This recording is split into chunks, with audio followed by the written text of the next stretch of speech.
Okay. तो finally दोस्तों, ये नया साल शुरू हो रहा है सन 2025 और इस नए साल के साथ हम एक नई चीज का आरंभ करने जा रहे हैं और वो है कि सखा के माध्यम से ज्योतिष की समझ। यूं तो ज्योतिष की समझ की जो बात कर रहा हूं तो कोई भी ऐसी चीज मैं आपको नहीं बता रहा हूं जो कि ग्रंथों में शास्त्रों में नहीं लिखी है, जो ज्योतिष शास्त्र हैं, लेकिन सखा की जो नजर से कहा उसका एक कारण है। वो कारण ये है कि जो मुझे जानते हैं वो ये सब जानते हैं कि मैं एक विद्रोही आदमी हूं और साथ साथ ऐसे ही किसी चीज पे विश्वास नहीं करता। जब तक मैं उसको ठोक बजा के देख ना लूं मैं अपने जीवन का हिस्सा नहीं बनाता। तो ये जो चीजें हैं वो ज्योतिष के संबंध में आके एक बार को मैं सरप्राइज भी होता हूं और साथ साथ ज्योतिष के माध्यम से मुझे ऐसा लगता है कि जगत को बहुत कुछ नया दिया जा सकता है। और सच बात तो यह है कि जो आदमी ज्योतिष का विरोध भी करता है, यदि उसको ये कहा जाए कि आओ और मैं तुम्हें तुम्हारा भविष्य बताऊंगा ज्योतिष के माध्यम से, तो वो अपना हाथ दिखाने लगेगा, कुंडली दिखाने लगेगा। विरोध करता हो फिर भी कुंडली दिखाएगा, उसे भविष्य जानने में सबको रस है। तो चाहे वैज्ञानिक हो, चाहे ही ज्योतिष, चाहे कोई भी हो, भविष्य और अतीत में सबको रस है। भविष्य और अतीत में सबको रस है। लेकिन फिर भी किन्हीं कारणों से ज्योतिषों का बहुत अपमान भी हुआ है। ज्योतिष विद्या को लेकर लोगों में जिस तरीके की समझ डेवलप होनी चाहिए वो नहीं हो पाई और ज्योतिष का जो असली इस्तेमाल है उससे हम वंचित हैं अभी भी। जब हम कहते हैं तो इसका अर्थ है लाखों करोड़ों वो लोग जो ज्योतिष को नहीं समझते। तो जो नहीं समझते हैं उसके कुछ कारण हैं।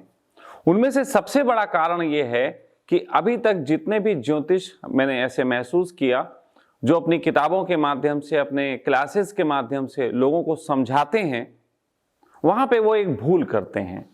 वो जानबूझ के नहीं है, वो स्वभावता आ ही जाती है। और वो भूल ये है कि जिस प्रकार एक बहुत पढ़ा लिखा आदमी यदि अनपढ़ से बात करे तो जो भूल होती है वो भूल ये होती है कि पढ़ा लिखा आदमी सोचता है कि इसको भी वही समझ होगी और वो उसकी लैंग्वेज में ना बात करके अपनी लैंग्वेज में बात करता है। ज्योतिष एक लैंग्वेज है, ज्योतिष एक भाषा है और कोई भी व्यक्ति जो ज्योतिष सीखने की आरंभ करता है उसे ये मान ही लेना पड़ेगा कि वो अनपढ़ है, क्योंकि वो एक नई भाषा सीख रहा। निश्चित ही उसे हिंदी आती है, इंग्लिश आती है और भाषाएं आती हैं और उन भाषाओं में ज्योतिषों की पुस्तक भी हैं, लेकिन वो समझ में नहीं आएगी क्योंकि ज्योतिष भी एक लैंग्वेज है। तो वो लैंग्वेज एक सामान्य से शब्दों में, सामान्य भाषा में, सामान्य तरीके से समझा सकूं, ऐसा एक प्रयास मैं आज आरंभ करता हूं।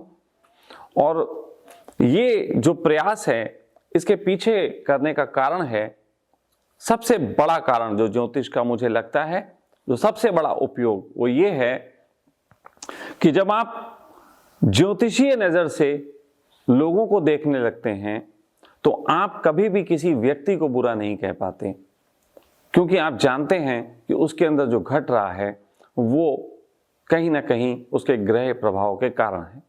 हाँ, ये बात अलग है कि आप किसी को भले ही बुरा ना कह पाए, लेकिन अगर आप चाहें तो ये तय कर सकते हैं कि ये व्यक्ति हमारे स्वभाव अनुरूप नहीं है, तो हमें इससे बहुत ज़्यादा दोस्ती की ज़रूरत नहीं है, इससे दूरी बना लेनी चाहिए।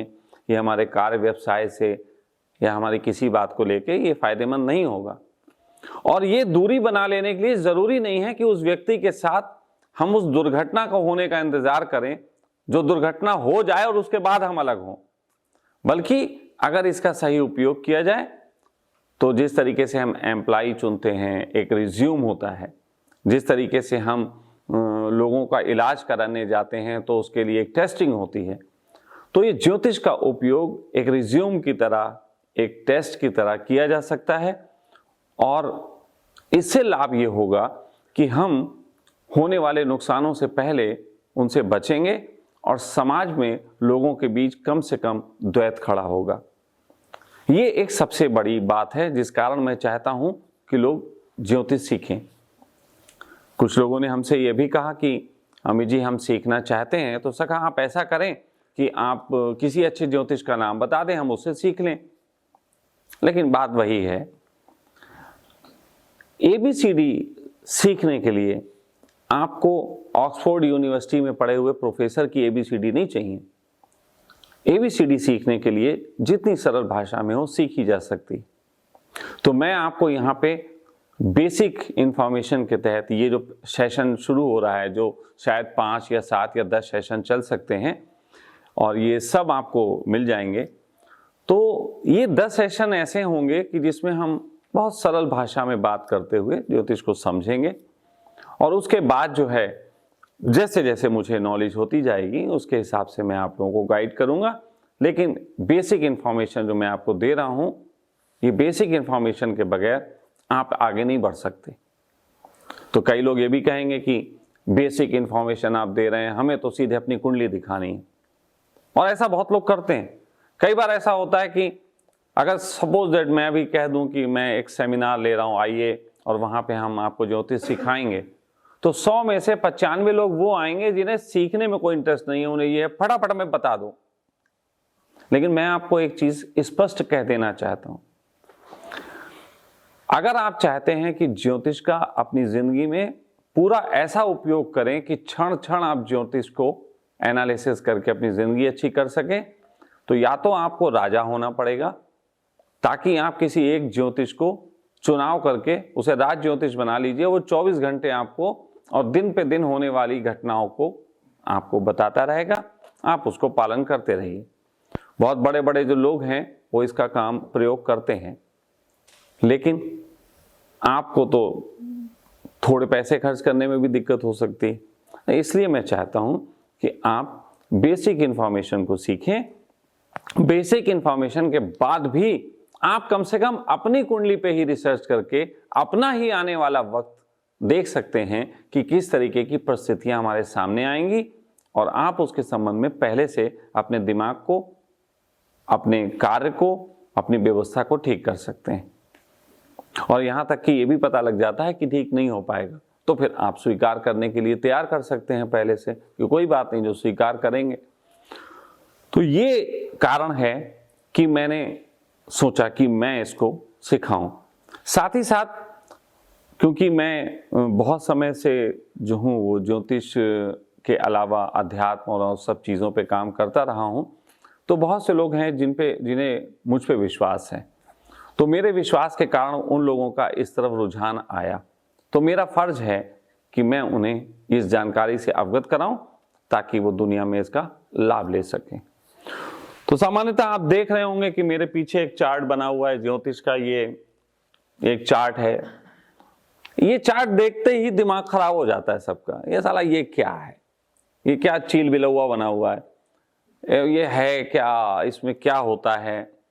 सबसे पहले यही दिखाते हैं। अब जैसे अभी कोई और ज्योतिष सिखाता, ऐसे उठेगा वो खड़े होके और बताने लगेगा आज आपकी राशि यहाँ पे है, अब ये इधर से इधर देख रही है, इधर से इधर देख रहा है, ये ऐसे हो रहा। वो अब कुछ भी समझ में नहीं आता, कौन देख रहा है, किसको देख रहा है, क्यों देख रहा है, आखिर ग्रहों को कौन सा झंझट हो गया कि ये ग्रह देख रहे हैं एक दूसरे को। बात समझ में नहीं आती।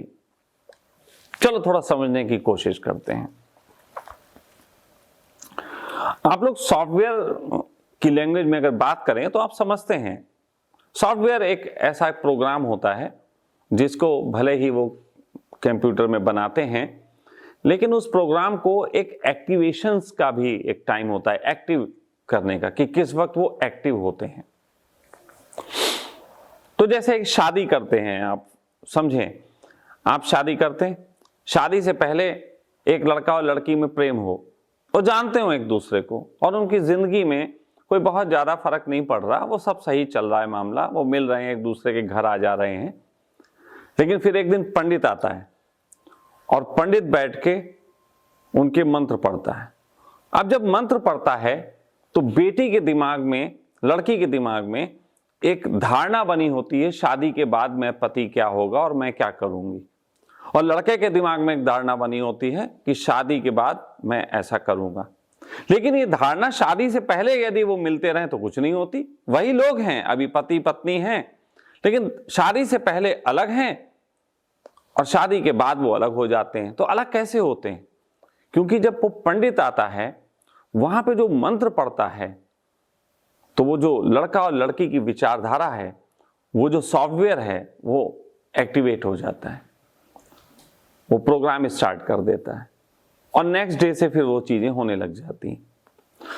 तो उसी प्रकार ज्योतिष में सही कुंडली बनाने के लिए आपका जन्म स्थान, आपका दिन पैदा होने का, साथ साथ वो समय की जरूरत पड़ती है जिस समय आप पैदा होते हैं। जितनी एक्यूरेट जानकारी होगी उतनी एक्यूरेट आपकी कुंडली बनने की संभावना रहती है।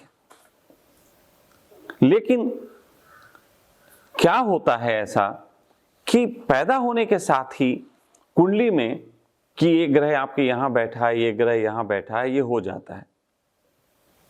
आखिर ऐसा क्या है, इसको थोड़ा समझने की कोशिश करते हैं। देखो, हमें जब हम मां के पेट में होते हैं तो हमें बहुत प्रकार की चीजें मिलती रहती हैं, बहुत प्रकार की चीजें हम लेते रहते हैं अपने शरीर में। और वो जो जितनी भी चीजें लेते हैं, अगर आप उनमें बात करेंगे ऊर्जाओं की, तो वो ऊर्जाएं अभी तक जो कही गई हैं, तो ज्योतिष के अनुसार वो 7 ग्रह हैं और 2 छाया ग्रह हैं। 9 तरीके की ऊर्जाएं हैं जो किसी न किसी कारण, किसी न किसी तरीके से, चाहे वो माँ के भोजन से हो, चाहे किसी भी चीज से, आप लेते रहते हैं बॉडी में। फॉर एग्जाम्पल, आप एक ट्री लगाइए, उस ट्री में आप जो है खाद डालिए, आप जिंक डालिए, आप उसमें जो भी चीजें डालेंगे तो एक खास मात्रा में उसको जो है वो पेड़ लेना स्टार्ट कर देगा। उसी पे डिपेंड करता है उसकी ग्रो कितनी हो रही है और कैसे क्या है। अब यहाँ पे क्योंकि हम बच्चे की बात कर रहे हैं, हम मनुष्य की बात कर रहे हैं और उसमें ग्रह की बात कर रहे हैं, वो होता क्या है, ग्रह जो हैं वो हमेशा चलते रहते हैं। हर ग्रह का एक साइकिल है। सबसे केंद्र में सूर्य है, फिर सूर्य के चारों तरफ बाकी ग्रह चक्कर लगाते रहते हैं और ये ग्रह बहुत दूरी पे हैं। अगर इनकी दूरियां नापी जाएं तो बहुत ज्यादा दूरी होंगी, लेकिन वो दूरी आपके लिए दूरी है, क्योंकि हम लोग अपने आकार के हिसाब से देखते हैं कि उनकी बहुत दूरी है। लेकिन अगर कोई बहुत बड़ा आप ऐसा कैमरा या कुछ बना लें जिसमें सभी ग्रहों को इकट्ठा किया जा सके, तो अगर मैं सच बात कहूं, हम अपने आकार को एक छोटे से चींटी के आकार में कर लें तो मात्र एक फुटबॉल के मैदान में उसके औसत अनुसार हम अनुमान लगा सकते हैं कि ग्रह आ जाएंगे। और हर ग्रह की अपनी जो है वो एक स्पीड है, अपनी एक स्पीड है और साथ साथ ध्वनि है। हर ग्रह की एक ध्वनि है। हमारे कान उसको नहीं सुन पाते, लेकिन हमारी बॉडी उसको सुन सकती। तो जब वो 7-8 ग्रह चल रहे हैं, उनके चलने से एक ध्वनि जो है वो पैदा होती है और वो ध्वनि जो है वो भी बदलती रहती है, क्योंकि कभी ग्रह किसी ग्रह के सामने आ जाते हैं, कभी कुछ हो जाता है, कभी साइड में होते हैं। तो जैसे कि आप म्यूजिक सिस्टम 7-8 लगा के और उनमें अलग अलग म्यूजिक बजाइए और वो राउंड में घूमते रहें, तो निश्चित समय पे जो बीच में जो उसको रिकॉर्डिंग सिस्टम लगाएंगे उसमें म्यूजिक को आप बदलता हुआ पा सकते हैं। तो इसी प्रकार वो जो ग्रह होते हैं, हम क्योंकि भोजन और सबके माध्यम से माँ के पेट के अंदर तो सभी तरीके की चीजें ले ही रहे हैं, लेकिन जैसे ही हम पैदा होते हैं, हमारा शरीर से, माँ के शरीर से बाहर आना होता है, अचानक ही हम जो हैं एक ऐसी फील्ड में आ जाते हैं जहां पे जितने भी ग्रहों की उस समय स्थिति होती है वो हम पे एकदम प्रिंट हो जाती है। हम उसको एक्टिवेट होना कहेंगे। वो सबसे पहले प्रिंट होती है, सबसे पहले छप जाती है और उससे पता लगता है कि कौन सा व्यक्ति किस ग्रह को लेके और कौन कौन सी स्थितियों में लेके पैदा हुआ है। उसमें से कौन सा ग्रह उसके जीवन पे ज्यादा प्रभाव डालेगा, कौन सा ग्रह उसके जीवन पे कम प्रभाव डालेगा। अब हम ग्रहों की बात करते हैं वैसे ही बहुत से लोग वैज्ञानिक बुद्धि वाले बात करने लग जाते हैं कि अरे ग्रहों के क्या प्रभाव हो सकते हैं, इतनी दूर हमारे ग्रह हैं। तो देखो, विज्ञान ने अभी जितनी खोज की है, अभी विज्ञान कहां तक पहुंच पाया? चंद्रमा तक, मंगल तक थोड़ा बहुत, मंगल तक आदमी नहीं पहुंच पाया। अभी सच मामलों में कहें तो सिर्फ हम चंद्रमा तक पहुंचे, एक ग्रह, ठीक है।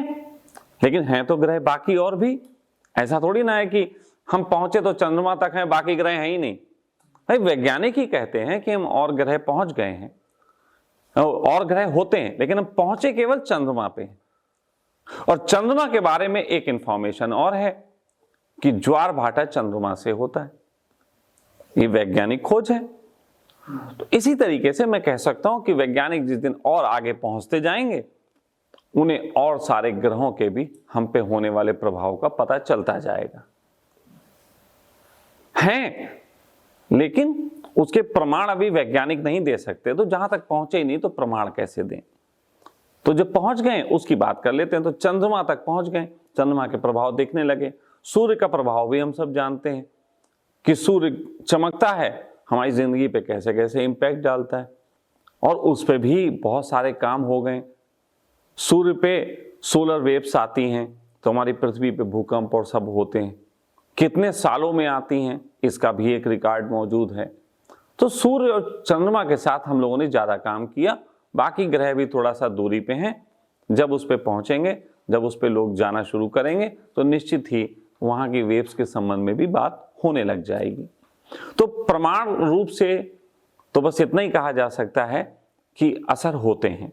अब आप उसको नाप पाए ना नाप पाए, आपके पास वो पैरामीटर है या नहीं है, ये एक अलग बात है। लेकिन ज्योतिष में इसकी खोज बहुत पहले हो चुकी। अब यहीं पे एक ऐसी बात भी मैं आपसे कहने जा रहा हूं जो आपको थोड़ी देर के लिए ज्योतिष से हट के लगेगी, लेकिन क्वेश्चन आता है लोगों का, इसलिए कह रहा हूं। वो बात ये है, बहुत से लोग ऐसे सोचते हैं कि अभी तो हम लोग इतने डेवलप हुए कि हमारे पास टीवी है और सब है। ये 5-10 हजार साल पहले ज्योतिषों को कैसे ऐसी नॉलेज थी? भाई 5-10 हजार साल पहले तो हमसे पिछड़े होने चाहिए। भाई जिस तरीके से हमें सिखा दिया गया कि डार्विन का एक सिद्धांत है, उसके तहत पहले हम बंदर थे, फिर धीरे धीरे हमने चलना शुरू किया, हम इंसान बने।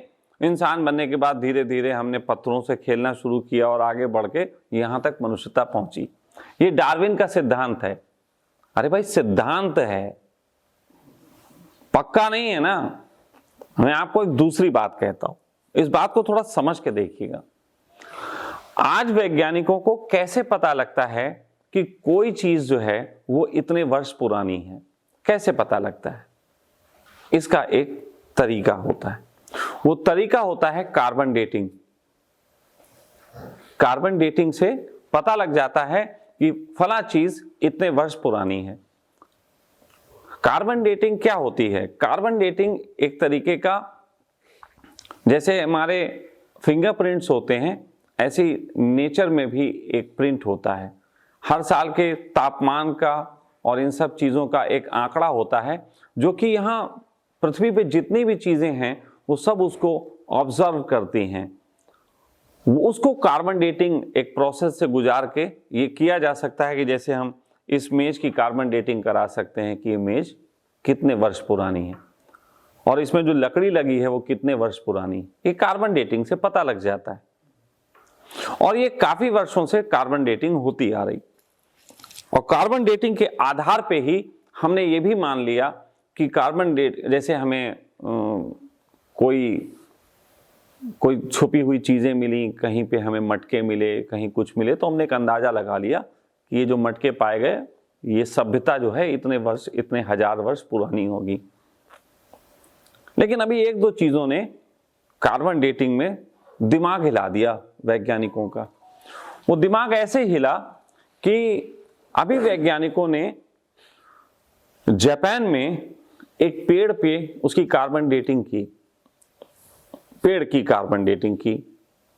वो पेड़ उस जगह के निकट है, निकट का मतलब थोड़ी दूरी पे, अब शायद वो 1-2-4-10 किलोमीटर भी हो सकती है, जहां परमाणु बम गिरा था। उस कार्बन डेटिंग में उस पेड़ की कार्बन डेटिंग करते वक्त कुछ ऐसा मतलब डाटा निकल के आया कि वो कार्बन डेटिंग में ये आया कि वो पेड़ अभी अस्तित्व में ही नहीं है। वो मशीन कह रही है कि ये पेड़ अभी भविष्य में पैदा होगा, 2000-4000 साल बाद पैदा होगा। यार ये तो बात अजीब सी है कि वो 2-4 हजार साल बाद पैदा होगा। तो लगा कि ये क्या है, तो उन्हें लगा क्योंकि इसके पास में परमाणु बम फटा था, ऐसी पूरी संभावना है कि परमाणु बम जो है वो उसकी कार्बन डेटिंग पे प्रभाव डाल दिया हो और कार्बन डेटिंग डिस्टर्ब हो गई। अब यहां से मामला खटक गया।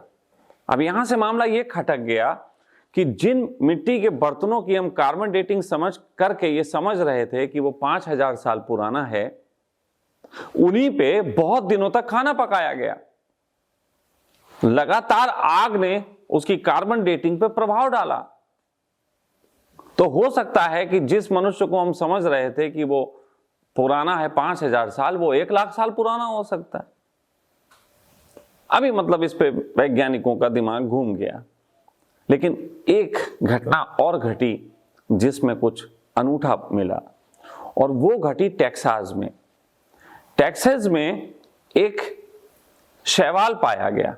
शैवाल जो है वो एक तरीके का गोंद मान लो, शीशा मान लो, जिसके अंदर कोई चीज कैद हो जाती है। जैसे अगर मैं ये मोबाइल यहाँ पे रखा है, यहाँ छोड़ दूं, पेड़ के पास कोई ऐसा चीज गिरती हो जो द्रव्य पदार्थ हो और वो इसके ऊपर गिरता रहे और इसको अपनी पकड़ में ले ले, और फिर हजारों लाखों सालों में वो एक ठोस पत्थर का रूप ले ले, उसको हम बोलेंगे एक शैवाल, जिसके अंदर मोबाइल कैद होगा।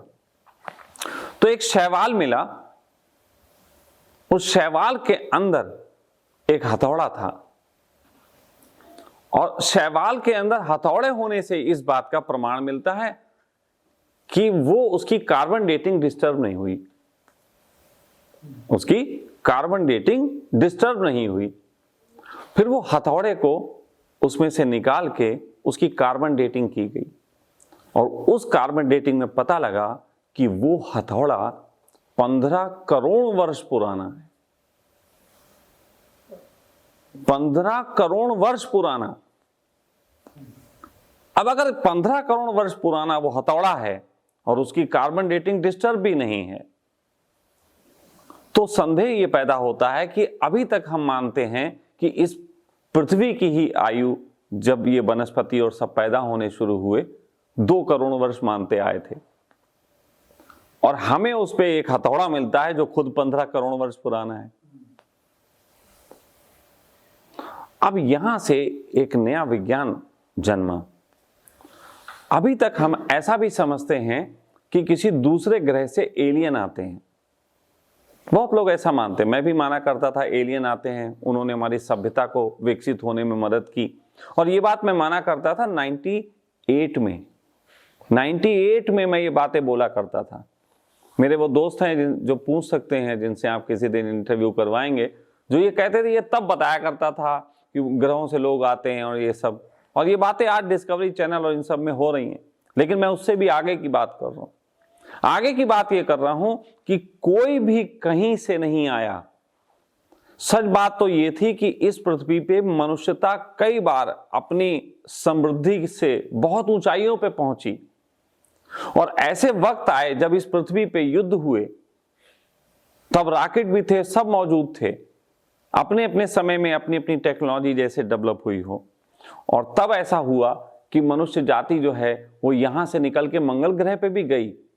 अब मंगल ग्रह पे भी बस्तियों के बसने होने के प्रमाण मिल रहे हैं कि कभी को वहां बस्तियां रही हैं, कभी को वहां पानी रहा। तो पूरी संभावना इस बात की है कि तब कभी मंगल ग्रह इस तरीके का रहा हो जहां पे पानी और सब होता हो। लेकिन हम लोग जब यहां से युद्ध हो रहा होगा तो कुछ लोग चले गए होंगे मंगल ग्रह पे, तो उस मंगल ग्रह पे जाने पे हम लोग अपने साथ ऐसी चीजें ले गए होंगे जिससे मंगल ग्रह पे कुछ वायरसेस या कुछ ऐसा फैल गया हो जिसकी वजह से मंगल ग्रह में तबाही आई। लेकिन वो तबाही हल्के हल्के भी आई होगी हजारों सालों में, और तब तक यहां पे जो रेडिएशन थे वो खत्म हो गए थे, और फिर सभ्यताएं वापिस आ गई यहाँ पे, और उन्होंने ही आके यहाँ पे रीडेवलपमेंट किया, वही उच्च सभ्यताएं हैं। और इसीलिए हमें बीच में जो मनुष्यता की डेवलपमेंट है उसमें बीच में हमें कुछ चीजों के प्रमाण नहीं मिलते। हमें ये तो पता है कि हम पहले पत्थर के हम बनाते थे हथियार, फिर हमने लोहे के बनाने शुरू करे, लेकिन ये कोई नहीं बताता कि लोहे का निकलने का कहां से शुरुआत हुई। किसने बताया कि मिट्टी में लोहा होता है और हर जगह लोहा निकाला जा सकता है? इसके प्रमाण नहीं मिलते। तो कहीं कहीं पे जो मिसप्रिंट है वो मिसप्रिंट नहीं है, वो सीधे सीधे इंफॉर्मेशन आ गई थी, इसलिए उसको इतिहास में दर्ज नहीं कराया गया। खैर, ये बात मेरा इसलिए बताने का उद्देश्य है कि जितना आसान हम समझते हैं उससे कहीं ज्यादा जटिल हमारी मनुष्यता है। और केवल ऐसा नहीं है कि जिनको हम ये ऋषि मान लेते हैं कि वो ऋषियों ने ये ग्रंथ लिखे, बहुत पूरी हद तक संभावना है वो ऋषि अभी 5-10 हजार साल के नहीं, बल्कि हो सकता है 5-10 करोड़ साल पुरानी सभ्यता की बात कर रहे हो। और 5-10 करोड़ साल पहले, अब अगर 15 करोड़ वर्ष पहले हथौड़ा मिला है, और जो कि लोहे का हथौड़ा है जिसमें बट लगी हुई है, इसका मतलब है कि उस समय कितना डेवलपमेंट हो गया होगा।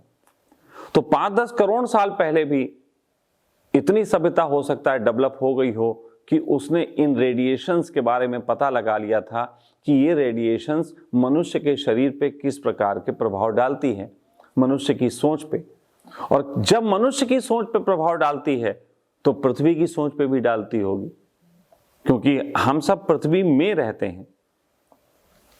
इसलिए एक विज्ञान खड़ा हुआ ज्योतिष का, जो ये बताता है कि किस तरीके के सर्कमस्टांसेस होंगे और किस तरीके की उस सर्कमस्टांसेस में आपके फाइट करने की क्षमता रहेगी।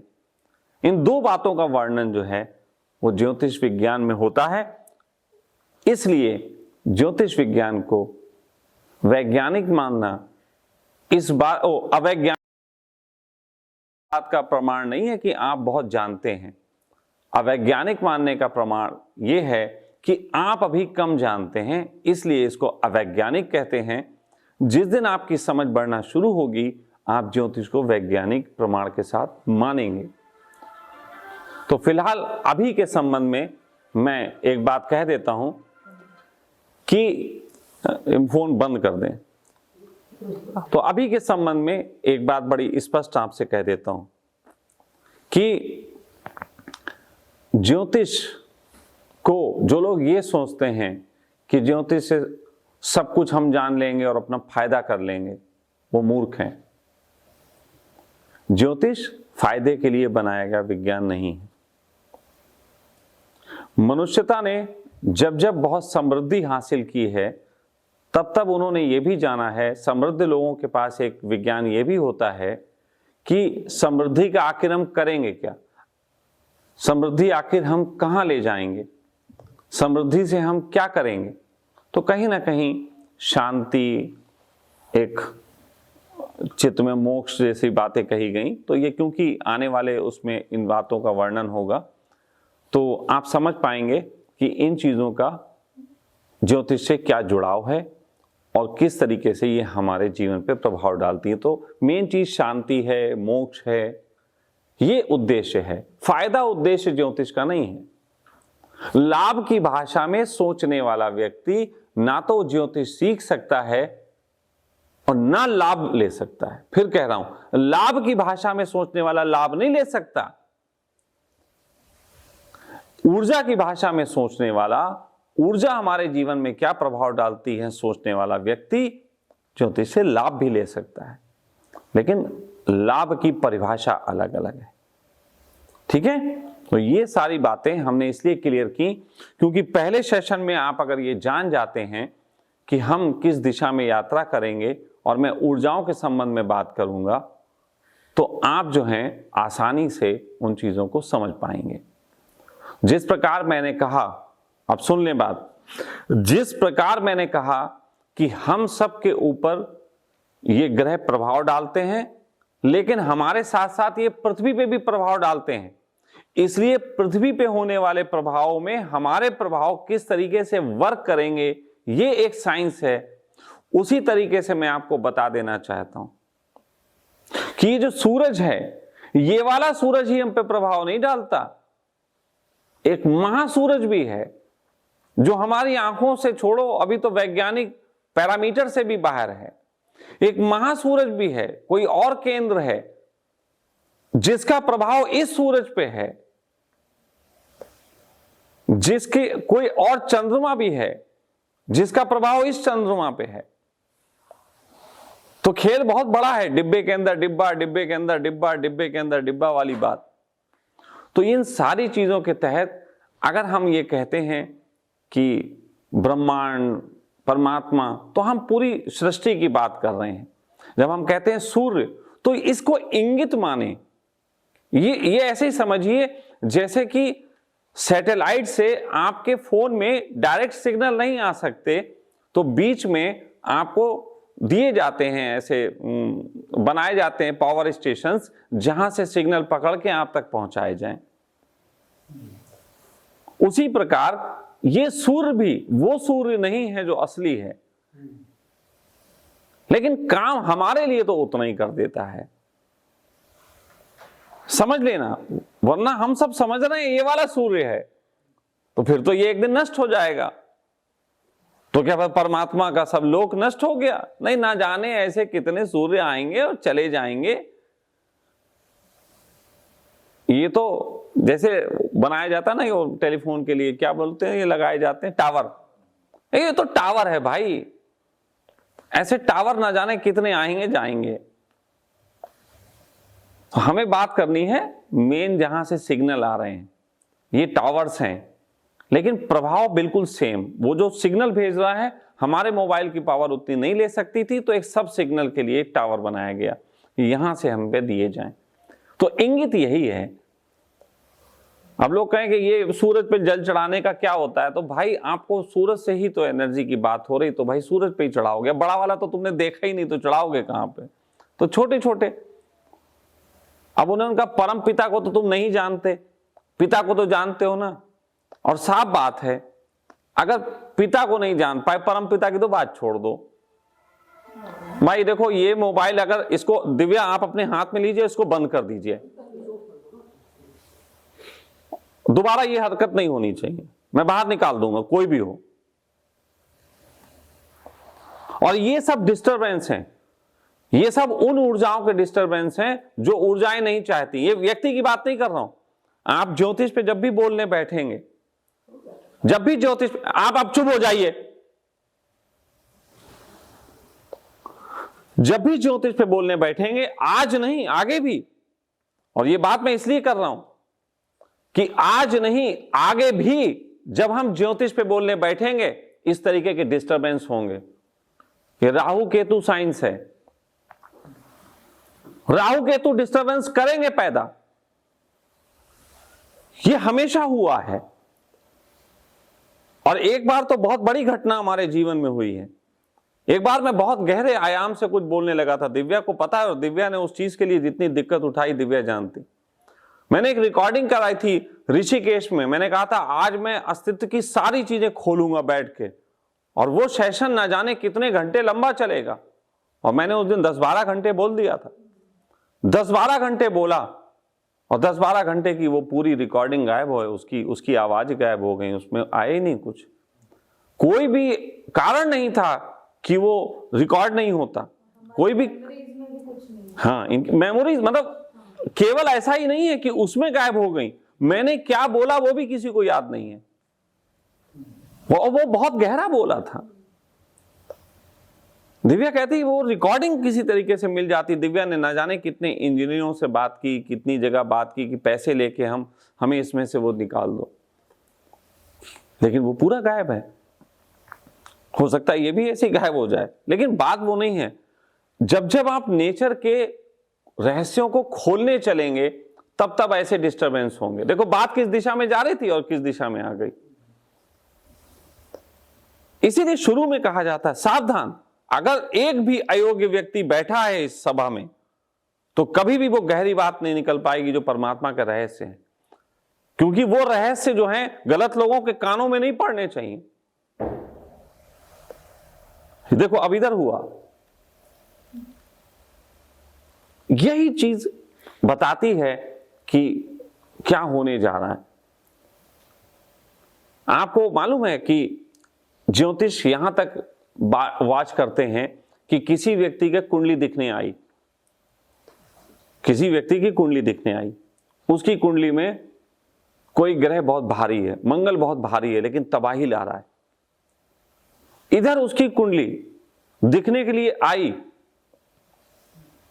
और उधर जो है कोई ना कोई कांड मंगल वाला हो गया, घर में आग लग गई, कभी पुलिस वाला का कोई कांड हो गया, कभी चालान आ गया, कभी कुछ ना कुछ मंगल रिलेटेड कार्य हो जाता है।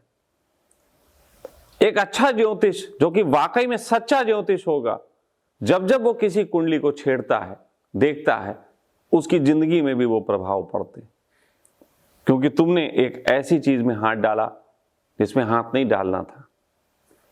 लेकिन फिर भी इन विज्ञानों पे बात होनी चाहिए, क्योंकि ये मनुष्य के हित के हैं। लेकिन इसीलिए ये भी कहा गया, ब्रह्मा ने अपना ज्ञान सबको तो एकदम नहीं बांट दिया। कहते हैं परमात्मा से ब्रह्मा पे आया, ब्रह्मा से आगे बढ़ा और ऋषियों पे पहुंचा, ऋषियों ने योग्य पात्र देखे, फिर उन्हें दिया। योग्यता पे भी आधारित है। लेकिन मैं यहां पे ज्योतिषी सब कुछ ज्ञान नहीं बांट रहा लोगों को, मैं बेसिक ABCD दे रहा हूं, सिर्फ ABCD समझ लो। ABCD की सूचना तुम्हारे पास हो तो कम से कम तुम ABCD की सूचना क्या, जैसे दुनिया में आज करोड़ों सन्यासी हैं, करोड़ों सन्यासी, और करोड़ों सन्यासी बैठ के आंख बंद करके ध्यान करते हैं, और उनकी बीवी बच्चे और लोग ज्यादा डिस्टर्ब नहीं करते, कहते ध्यान कर रहा है ना, और डिस्टरबेंस नहीं कर रहे हैं। लेकिन आप बताओ सबसे बड़ा चेस किसने किया होगा? सबसे बड़ा चेस किया था शंकर ने। अगर हम बात कहें तो भगवान शंकर पहले ध्यानी व्यक्ति हैं इस जगत के। सोचो पहली बार जब वो आंख बंद करके बैठे होंगे तो कैसे समझा पाए होंगे पूछने वालों को कि हो क्या रहा है हमें। तो उन्होंने कितनी पीड़ाएं झेली होंगी, कितने तरीके के शब्दों को इजाद किया होगा, तब लोगों तक कहानी पहुंची। तब लोग जो हैं उसको आज घर घर लोग ध्यान कर रहे हैं। लेकिन असली पीड़ा तो बहुत पीछे किसी एक व्यक्ति को हो गई। उसी प्रकार मैं अगर ज्योतिष की ABCD सिखाना चाहता हूं तो सिर्फ इसलिए सिखाना चाहता हूं ताकि भले ही आप लोगों को कोई भी ज्योतिष का ज्ञान इसके बाद ना मिले, ABCD के बाद आपको कुछ भी ना मिले, लेकिन कम से कम आपके अंदर उन लोगों के लिए रिस्पेक्ट तो पैदा होगी जिन्होंने अपना पूरा जीवन ज्योतिष पे देके कुछ सूत्रों की खोज की। अभी हम सखा वेलनेस के माध्यम से लोगों का इलाज कर रहे हैं शरीर का, और शरीर का इलाज के लिए ज्योतिष का उपयोग कर रहे हैं। लेकिन अभी लोग हंसते हैं, जो इलाज कराने आते हैं वो तो ठीक होते हैं, और वैसे लोग हंसते हैं। अब अगर उनकी हंसी है, परिहास है, तो उस परिहास में हम ज्यादा दिन तक एक्सपेरिमेंट थोड़ी ना कर पाएंगे। लेकिन अगर उनके अंदर एक समझ डेवलप हो तो धीरे धीरे यही सी प्रयोग को इतना बढ़ाया जा सकता है कि जन कल्याण के लिए ज्योतिष के इस विज्ञान को, कि वो शरीर स्वास्थ्य पे भी काम करता है, लोग समझ सकें। तो अब मुद्दे पे फिर आ रहे हैं लौट के। इतनी देर के लिए हटना पड़ा ये डिस्टरबेंस के कारण। तो राहु अपना काम करेगा तो मुझे केतु को अपनी गहराई देनी पड़ेगी, बैलेंसिंग करनी पड़ेगी, फिर बात होती। तो पहली बात यह है कि इसको बाद में समझेंगे, ये जो पीछे लगा हुआ है इसको बाद में समझेंगे। ज्यादातर लोग आपको पहले यही समझाने लगते हैं, लेकिन ये समझ में किसी के नहीं आता। असल में इसको समझने के लिए छोटी सी जानकारी स्टार्ट में ले लेंगे, फिर आगे बढ़ेंगे। जानकारी ये है कि ये जो है ये 12 कमरों का एक मकान है। अभी तक आपने ज्योतिषों से सुना होगा ये पहला भाव, दूसरा भाव, तीसरा भाव। हम भाव की बात नहीं करेंगे। ये एक मकान का नक्शा है, ये एक मकान का नक्शा है, और इसमें इसमें ये 12 जो हैं घर हैं। पहला घर कमरा बोलते हैं, हम इसको घर भी बोल रहे हैं बार बार क्योंकि लोगों की मैचिंग भी हो जाए। तो पहला घर बोल देते हैं, दूसरा घर, तीसरा, चौथा, पांचवा, छठा, सातवां, आठवां, नौवां, 10वां, 11वां, 12वां। ये 12 जो हैं ये घर हैं, लेकिन ये एक ही मकान के अंदर हैं, तो कमरे बोल देंगे तो इजी रहेगा। तो घर बोले चाहे कमरे, आपको समझ में आ जाना चाहिए। तो ये 12 कमरे हैं। जिस प्रकार हमारे घर में जो कमरे होते हैं, हर कमरे का एक अलग इस्तेमाल होता है। भाई हर कमरे का एक अलग इस्तेमाल होता है ना, कि आपको एक कमरा जो है वो आपका बैठक है जहां पे मेहमान आके बैठेगा, एक कमरा है जहां पे आप खुद सोते हो, एक कमरा खाना बनाने का है, एक नहाने का भी है, एक कूड़ा रखने का भी कमरा है, एक कमरा ऐसा भी है जहां हमने मंदिर बना रखा है, एक कमरा ऐसा भी है जहां पिताजी की यादें रखी हुई हैं। कमरे हैं ना इस तरीके से। तो ये जो हैं ये 12 कमरे हैं। सरल तरीका सीखने का, ये 12 कमरे। आ गई बात समझ में? हर कमरे का अपना एक महत्व। चलो कमरों से ही शुरू कर देते हैं। अब एक बात बताओ हमें आप, कमरे में अगर आपको बाथरूम में हम भेज दें, हम बाथरूम से समझाना आसान है, अगर हम बाथरूम में भेज दें तो बाथरूम में कोई क्यों जाएगा? है ना, बाथरूम में नहाने जाएगा। लेकिन बहुत से लोग बाथरूम में सिगरेट पीने भी तो जाते हैं, बहुत से लोग बाथरूम में जाके मोबाइल पे बात करते हैं, ठीक है, और बहुत से लोग जाते हैं बाथरूम में, चले तो जाते हैं और बिना नहाए निकल आते हैं। बोले हम गए, हम निकल, ठंड बहुत थी, अब तो दिखाने के लिए आ गए। तो कौन ऐसा करेगा? जिसका जैसा स्वभाव, ठीक है। तो ये 12 कमरों के अलग अलग काम हैं। इसमें जब व्यक्ति आता है तो उसको कमरे के हिसाब से ही रहना पड़ेगा। जैसे कि आप डाइनिंग रूम में बैठो तो डाइनिंग रूम में आप नग्न तो नहीं बैठ सकते, डाइनिंग रूम में आप जो है वो चारपाई डाल के तो नहीं बैठोगे, डाइनिंग रूम में आप दूसरे, भले लोग बैठ जाते हैं, उसीलिए तो कबाड़ा होता है, उनके घर में भी इसीलिए कबाड़ा होता है। जिस चीज को जिस चीज के लिए इस्तेमाल किया जाना चाहिए, अगर हम उसी चीज के लिए इस्तेमाल करें, हम जीवन को बेहतर बना सकते हैं। लेकिन जिस चीज के लिए इस्तेमाल किया जाना चाहिए हम वो ना करें तो जीवन का कबाड़ा। यही ज्योतिष से सीखना है। तो ये फिलहाल 12 घर हैं। इन घरों के संबंध में थोड़ा सा हम बताते हैं, और इसके लिए हमने सहारा थोड़ा सा कागज बनाए हैं ताकि कोई ऐसी त्रुटि ना करूं कि और ज्योतिष जो हैं वो मेरे खिलाफ अभियान चला दें कि गलत ज्योतिष सिखा रहा। एक तो झंझट ये होता है, मेरे साथ खास तौर पे होता है, मैं जिसको प्रेम करता हूं उसे मैं और अच्छा करना चाहता हूं, और उसे मैं और अच्छा करना चाहता हूं तो कुछ लोग नहीं होना चाहते, उन्हें बुरा लग जाता है। तो जैसे मैं सन्यासी, आप सबको पता है मैं ओशो सन्यासी, रजनीश्वरम बनाया, सन्यासियों को बुरा लग गया। तो मैं नहीं चाहता कि कल मेरे खिलाफ जो हैं वो ज्योतिष वाले आंदोलन छेड़ दें।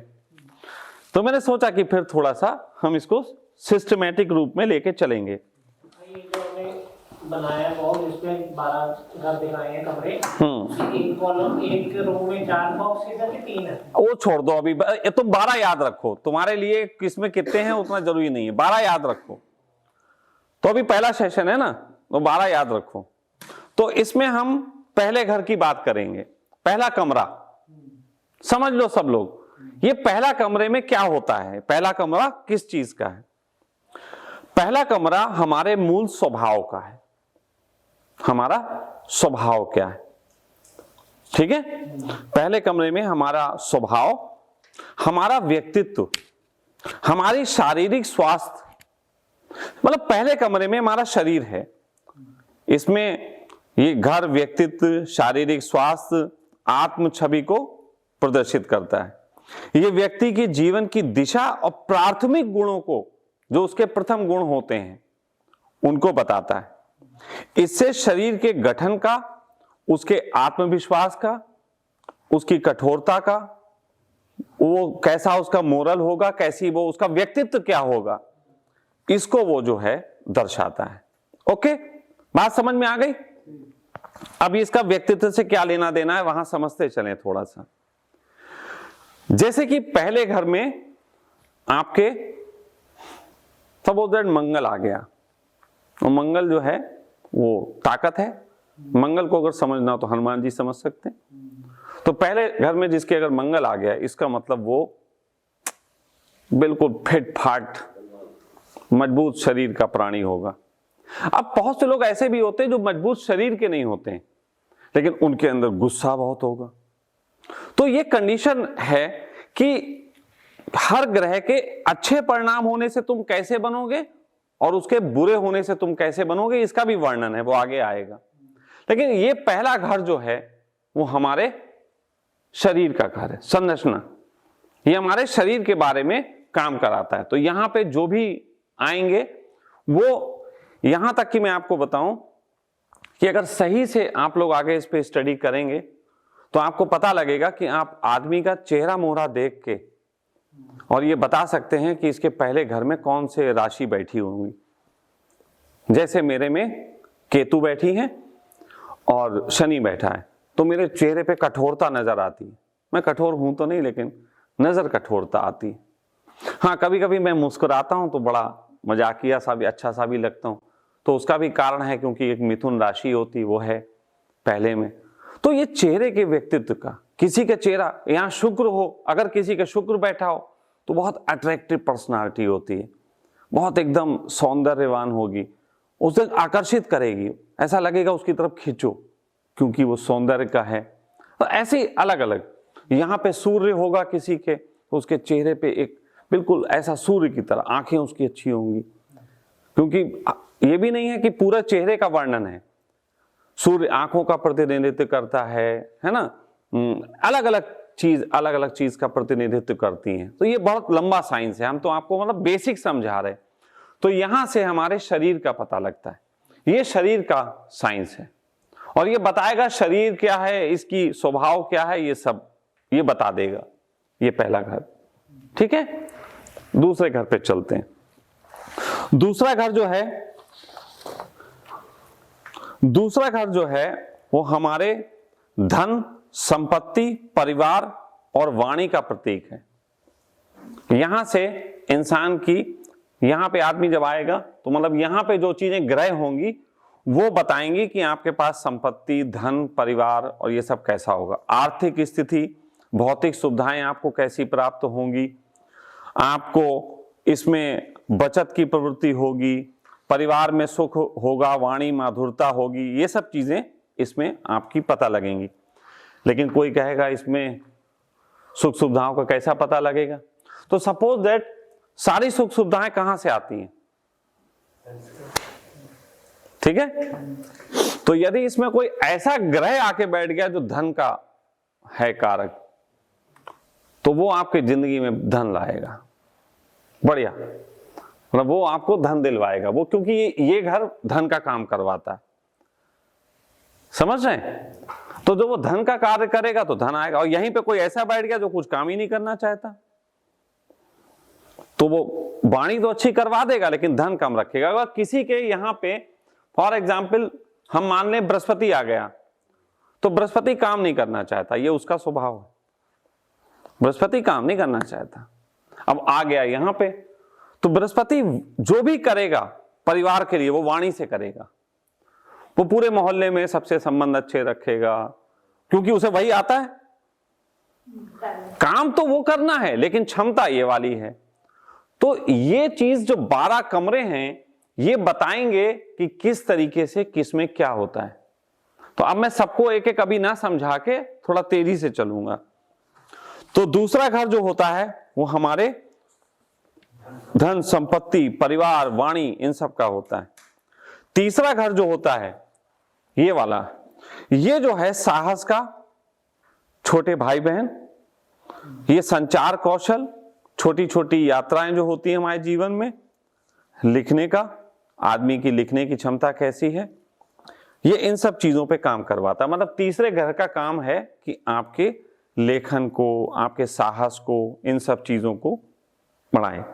लेकिन यहां कौन ग्रह होंगे उन पे डिपेंड करेगा आप कैसे हो। मिले, आपको मिलेगा सब कुछ, लेकिन कहते नहीं कि अब ग्रह क्योंकि चलते रहते हैं, तो एक तो वो ग्रह हो गए जो फिक्स हैं, जो आपके पैदा होते ही पता लगे कहां बैठे हैं, लेकिन फिर एक ग्रह चलते भी तो रहते हैं। तो मान लो यहां पे कभी ना कभी तो वो वाला ग्रह भी आएगा जो पैसे देता है, तो भले ही कितना दिन खराब हो, किसी ना किसी दिन तो वो भी आएगा ना, तब वो जब वो आएगा तब पैसा देके जाएगा। अब ये वाला लेखन का है और कोई आदमी नहीं लेखन का मन कर रहा है, लेकिन तुम देखो कभी लेखन वाला ग्रह इसमें आ गया, साला आदमी उसी वक्त जो है उसकी फेसबुक की पोस्टें बड़ी अच्छी बनाने लगता है। तो ये जो चीजें होती हैं ये इस तरीके के प्रभाव डालती हैं। तो तीसरा घर हो गया हमारे पराक्रम का, साहस का, भाई बहनों का, छोटे भाई बहन और आपकी बाकी कौशलों का। चौथे घर के बारे में बात कर लेते हैं। चौथा घर जो होता है वो सुख सुविधाओं का होता है, सुख, कंफर्ट का, सही मानों में कहा जाए कंफर्ट का। कंफर्ट सबसे ज्यादा बच्चे को मां के साथ होता है, तो इसे माता का घर कहा गया। चौथा घर माता का घर। दूसरा सबसे ज्यादा कंफर्ट आदमी को अपने घर में होता है, तो ये मकान का भी कहा गया, मतलब घर का भी कहा गया। तीसरा जो है वो वाहन का भी है, इसी घर से पता लगता है कि तुम्हें वाहन मिलेगा कि नहीं मिलेगा और कब मिलेगा, तो वाहन का भी है, ये कंफर्ट का है। उसके अलावा ये आंतरिक शांति को भी दर्शाता है, क्योंकि इन्हीं सब चीजों से शांति भी है। तो मनुष्य मतलब सुख सुविधाओं में कैसा कंफर्ट जी रहा है, तो इन घर से दर्शाया जाता है। ये चौथे घर का चीज है। पांचवा घर जो है वो विद्या का, संतान का कहा गया है। इसमें रचनात्मकता, आपका प्रेम, संतान के बारे में भी होता है कि आपकी संतान कैसी होगी। इसमें ग्रह जो होंगे पांचवें में, वो आपके संतानों में वैसे लक्षण दिखाई देंगे और आपका संतान से वैसा संबंध है, ये इससे पता लगता है। इसमें जो है शिक्षा में सफलता वगैरह चीजें, प्रेम संबंध, ये सारी चीजें आ जाती हैं। इसमें प्रेम का भी लेना देना है पांचवें में, लेकिन ये हम अभी नहीं समझाएंगे, ये आगे के सेशंस में आएंगे। छठा घर जो है, अब जैसे आप बढ़ते ना तो सब चीजें जिंदगी में आती। उन्होंने कहा ये लो शरीर आ गया, ये लो भाई घर आ गया, पैसा आ गया, ये लो भाई आपकी साहस भी आ गया, ये लो आपकी माता बहन आहन आ गया, ये लो बेटे बच्चे भी आ गए, लेकिन अब छठा आया, अब ये तुम्हारी जान लेना शुरू करेगा। छठा जो है रोग, ऋण और शत्रुओं का है। ये जिंदगी की स्ट्रगल दिखाता है, ये समस्याएं, ये घर जो है यहां से समस्याएं शुरू होती है ना। अगर बचपन में तो मजे कर लिए बेटा, अब आओ छठे पे, अब आगे बढ़ते हैं, अब ये तुम्हारी जान लेगा। अब जीवन की समस्याएं और ये सब शुरू होती, ये पूरी जिंदगी है समझो। तो यहां पे जो है वो आपके शत्रु, रोग, ऋण वगैरह जो आप लेते हो, या जो प्रतियोगिता वगैरह में हिस्सा लेते हैं, कंपटीशन में हिस्सा लेते हैं, ये सब होता है। ये संघर्षों से भी जुड़ा होता है, ये स्वास्थ्य वगैरह इन सब से जुड़ा होता है। तो इससे आपका ये सब पता लगता है। अब पता कैसे लगता है वो बाद में जानेंगे, आज ही नहीं जान लेंगे। नहीं, लोग कहें आज ही बता दो, आज नहीं हो सकता। फिर ये सातवें घर पे आते हैं। ये सातवां घर बहुत इंपॉर्टेंट है हर एक के लिए। कोई भी व्यक्ति सबसे ज्यादा निगाह इस पे रखेगा, क्योंकि ये जो है पार्टनर का होता है। इसमें आपके वैवाहिक संबंध, साझेदारी के साथ साथ समाज से आपके संबंध कैसे हैं उसका वर्णन होता है। समझ गए? तो ये जो है इससे पता लगता है कि आपका कैसे करके क्या चीजें हैं, आपके प्रेमिका पत्नी कैसी होगी, या आपका पार्टनर या आपका बिजनेस में पार्टनर जो है वो कैसा होगा, या आप समाज के साथ किस तरीके से डील करते होंगे, वो यहाँ पे सातवें घर में पता लगता है। आठवां घर, आठवां घर से जिंदगी थोड़ी और आगे बढ़ती है। आठवां घर जो है वो आयु का, मृत्यु का, गूढ़ रहस्यों का और परिवर्तन का प्रतीक है। यहां पे ग्रह आके अलग तरीके की चाल चलते हैं। जैसे यहां पे कोई ग्रह आके आपको धन कमाएगा, वही अगर बढ़ते बढ़ते यहां पे किसी दिन आएगा तो वही आपकी जिंदगी में परिवर्तन ले आएगा। हो सकता है धन कमाने वाला यहां पे जो ग्रह था, जो कि धन नहीं कमा रहा था, यहां पे नहीं कमा रहा था, लेकिन यहां पे आके हो सकता है कि वही कुछ ऐसा बदल जाए कि आपकी जिंदगी में बड़ा धन भर दे। तो आदमी की जिंदगी में अचानक ना राजा से रंग, रंग से राजा होता रहता है, जो वो सब ग्रहों की चालें हैं कि कौन सा क्या खेल खेल रहा है। बुद्धि हट जाती है जब आदमी उसमें फंसता है। तो इसमें ज्यादातर ग्रह जो होते हैं मर जाते हैं आके, ये भी बता दें। ये इसमें ज्यादातर ग्रहों के प्राण निकल जाते हैं। ये मृत्यु का है ना, तो वो तो फिर काम ही नहीं करेंगे ग्रह। लेकिन बहुत से ग्रह इसमें काम करते हैं, अच्छा काम भी करते हैं, क्योंकि ये गूढ़ रहस्यों का भी है। जरूरी नहीं मृत्यु, रहस्य, बदलाव, चेंजेस, ये इसका है। नमा घर जो होता है ये हमारे भाग्य का होता है, ये हमारा भाग्य है। इसमें तीर्थ यात्रा, उच्च शिक्षा, व्यक्ति का भाग्य, धर्म में कितनी रुचि है, वो धार्मिक है कि अधार्मिक है, ये सब चीजें यहां नमे से डिसाइड होती। 10वां घर जो होता है ये हमारे काम का होता है, ये हमारे कैरियर का होता है, प्रतिष्ठा, समाज में स्थिति क्या है आपकी, आप कितने प्रतिष्ठित हो, ये सब यहां से पता लगता है। आपकी समाज में छवि क्या है धन को लेके। जैसे मेरी छवि यहाँ पे अगर आप कहें तो यहाँ पे मेरी छवि लोग कहेंगे कि मेहनती ही है, क्योंकि कुछ ग्रह ऐसे हैं जो कि मेहनत के प्रतीक हैं। वो मेरी जिंदगी में है, यहाँ शनि बैठा है, मेहनत का है, ये शनि का घर है, तो लोग हमारी छवि ये है तो साला मेहनती। तो इस तरीके की चीजें जो हैं वो छवि आपकी बनाती। 11वां जो है ये 11वां घर में आदमी इच्छाएं करता है। 11वें घर इच्छाओं का घर है। अब इसमें कौन सा ग्रह बैठेगा वो वैसी इच्छा करेगा,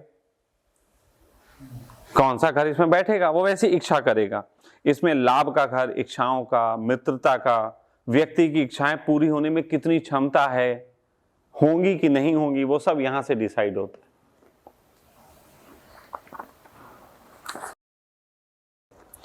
12वां घर जो है वो हमारे मोक्ष का घर है। अब जब अंत में आ गए तो मोक्ष पे आओगे। ये हमारे आध्यात्मिकता का, त्याग का, ये मोक्ष का घर है। ये विदेश यात्रा का भी घर है। इससे पता लगता है विदेश यात्रा वगैरह कैसी होगी, व्यक्ति के खर्चे, मतलब यहां तक तो आपने सब कर लिया, यहां व्यय होगा। जो घर यहां पैसा कमा रहा था वो यहां जब पहुंचेगा तो खर्चा करेगा। मतलब सब अपने अलग अलग तरीके से काम करते हैं। तो ये तो 12 कमरे हो गए। समझ में आ गया कि किस कमरे में कैसी हरकतें होती हैं, कौन सा कमरा आने वाले ग्रह से क्या चाहेगा। कार्य क्या बताया, करियर का नहीं, वो 10वां था। अब देखो बार बार बीच में नहीं आओ, ठीक है, तुम वीडियो बाद में सुन लेना पूरा, फिर देखना थोड़ा। अब दूसरी चीज पे आते हैं जो कि जानना समझना बहुत जरूरी है। अभी तक तो आपने जाना कि ये कमरे हैं, उन कमरों में क्या होता है, लेकिन इन कमरों में कौन कौन जाता है, उसके गुण क्या क्या हैं, वो भी जानना तो जरूरी है ना। अगर आप वो नहीं जानोगे तो कैसे पता लगेगा। साइंस तो बहुत बड़ा है, लेकिन खेल सारा इन 12 का है।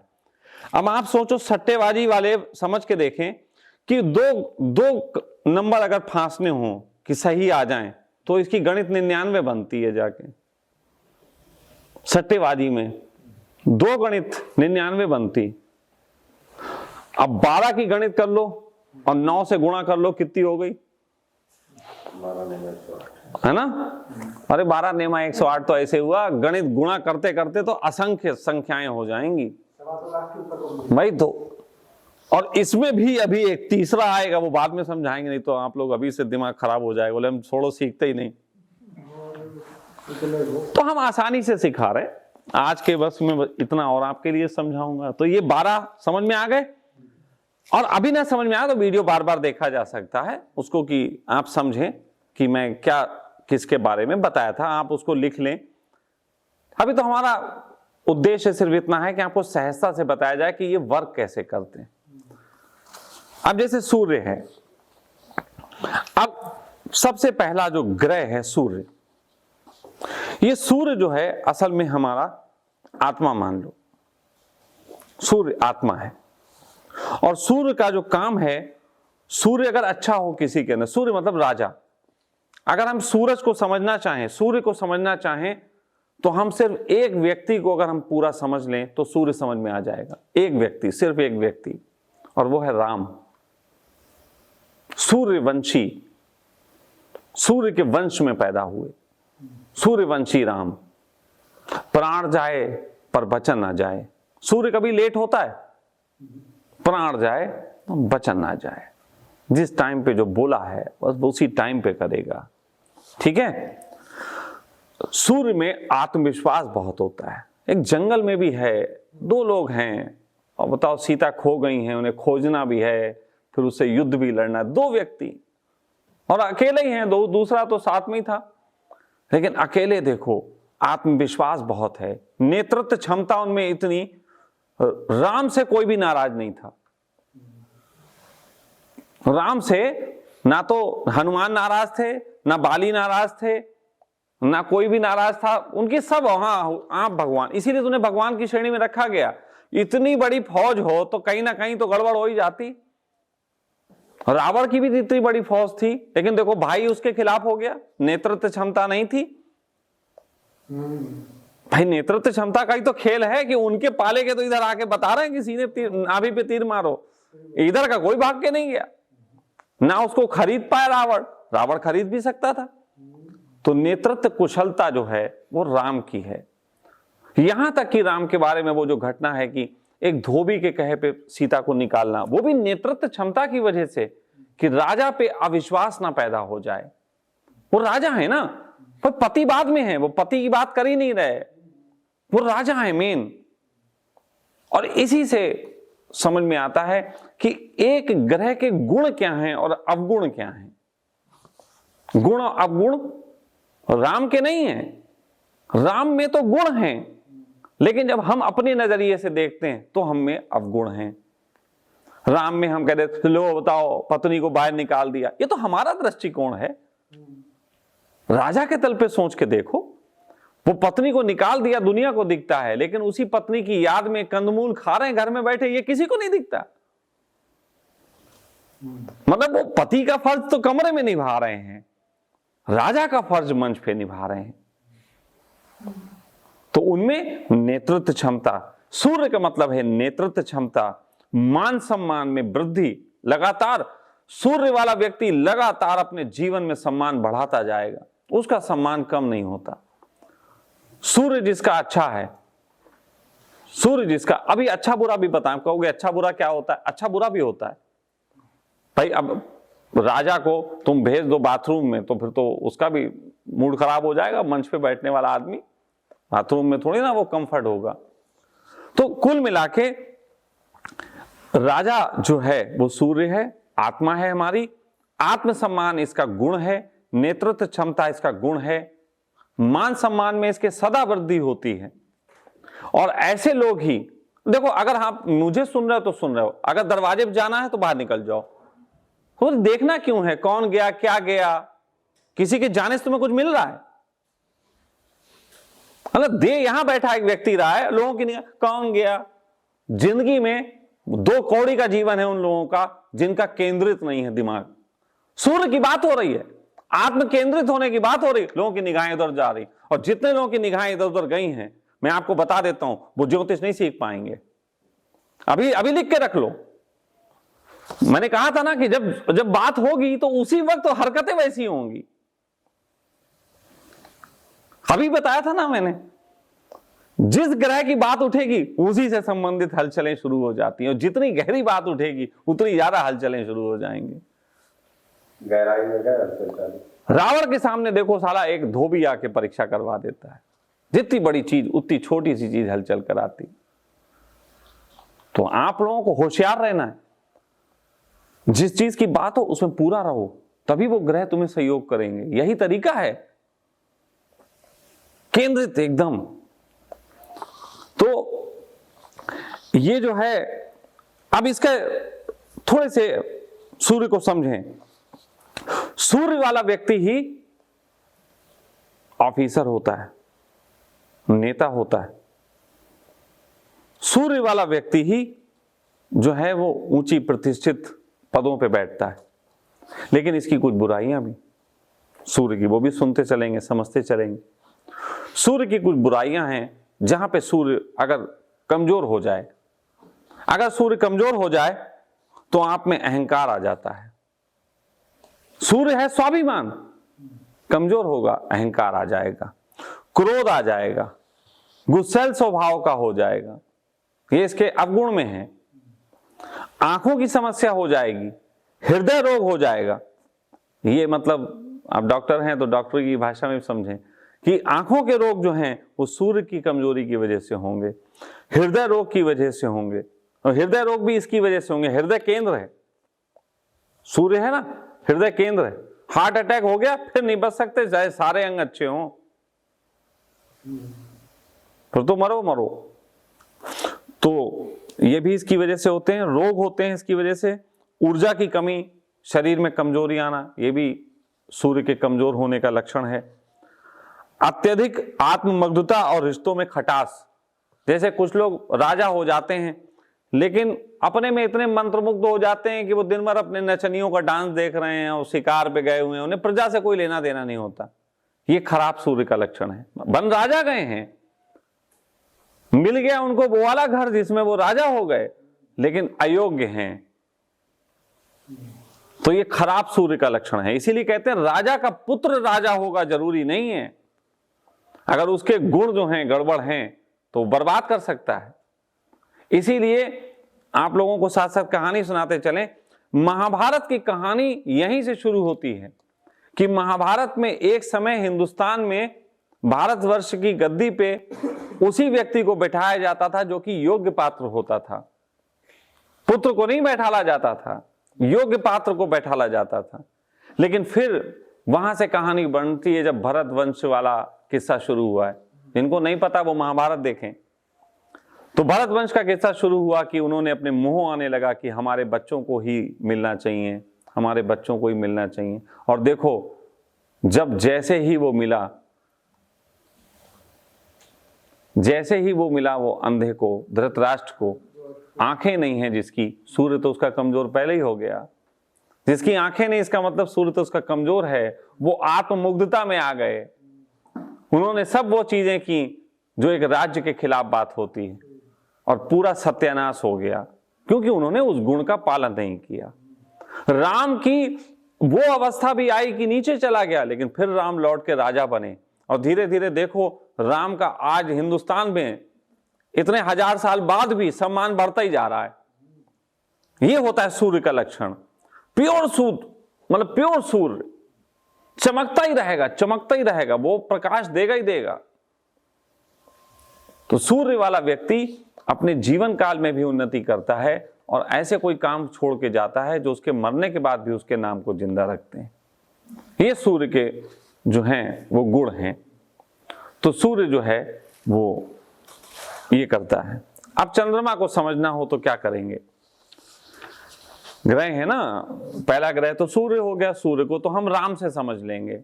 अगर राम को देख लो तो वो सूर्य है। चंद्रमा को समझना हो तो हमें कृष्ण पे आना पड़ेगा। कृष्ण चंद्रवंशी हैं। वो चंद्रमा जो है उसको प्रतिनिधित्व करते हैं उसका। अब देखो फिर मन के वही हुआ, अभी घंटी बजी किसी की, आया ना चंद्रमा। ये बिल्कुल स्पष्ट आप देखो ना, ये हम कर रहे हैं, कोई कह रखा है हमने कि ऐसा ऐसा करना। और अगर ये फोन भी देखा जाए तो किसी प्रेमिका अमेरिका से संबंधित ही मैसेज होगा कुछ। ये मन का ही खेल का होगा अगर देख लिया जाए।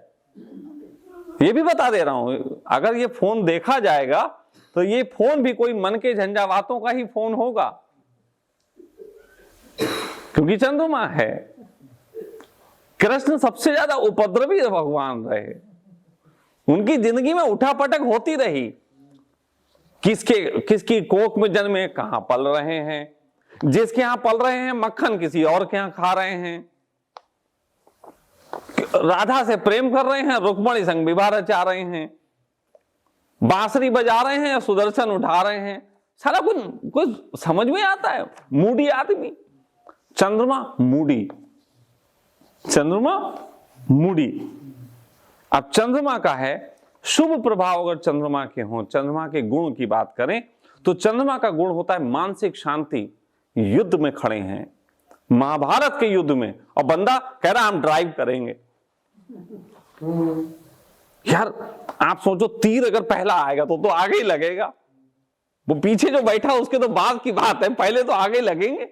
लेकिन मानसिक शांति देखो, होने का अर्जुन चिंता ना कर, वो शाम होने से पहले हम पहुंचा देंगे तुझे वहां। अर्जुन को चिंता हो रही है, साली रात होने वाली है, अभी मारना है उसको, नहीं मार पाए तो हमें आत्मदाह करना पड़ेगा। और वो पहुंचा देंगे, आराम से पहुंचा देंगे, चिंता मत करो। कितना कितना एकदम इजी है। हाँ, अब ग्रहण लगा के पहुंचा दिया। ये इनकी छल कपट भी खूब है। चंद्रमा के अंदर जो है, पहला है कि मानसिक शांति, दूसरा चंद्रमा का गुण है भावात्मक रिश्ते। उनके रिश्ते देखो, कितनी गोपियां, पूरा साला वृंदावन जो है उनके पीछे नाच रहा, जिनका मक्खन चुरा रहे वो भी उन्हें प्रेम कर रहे।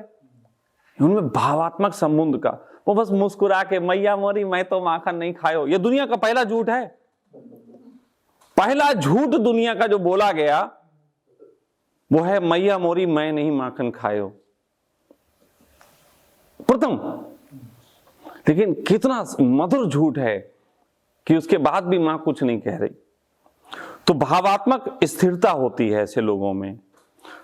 दूसरा, कल्पना शक्ति उनकी बहुत बड़ी होती है, वो कल्पनाएं कर सकते हैं। चंद्र वाले लोग जो हैं बहुत अच्छी कविताएं लिख सकते हैं। उनकी कल्पना की उड़ान बहुत ऊंची हो सकती है अगर चंद्र का गुण आ जाए आपके अंदर।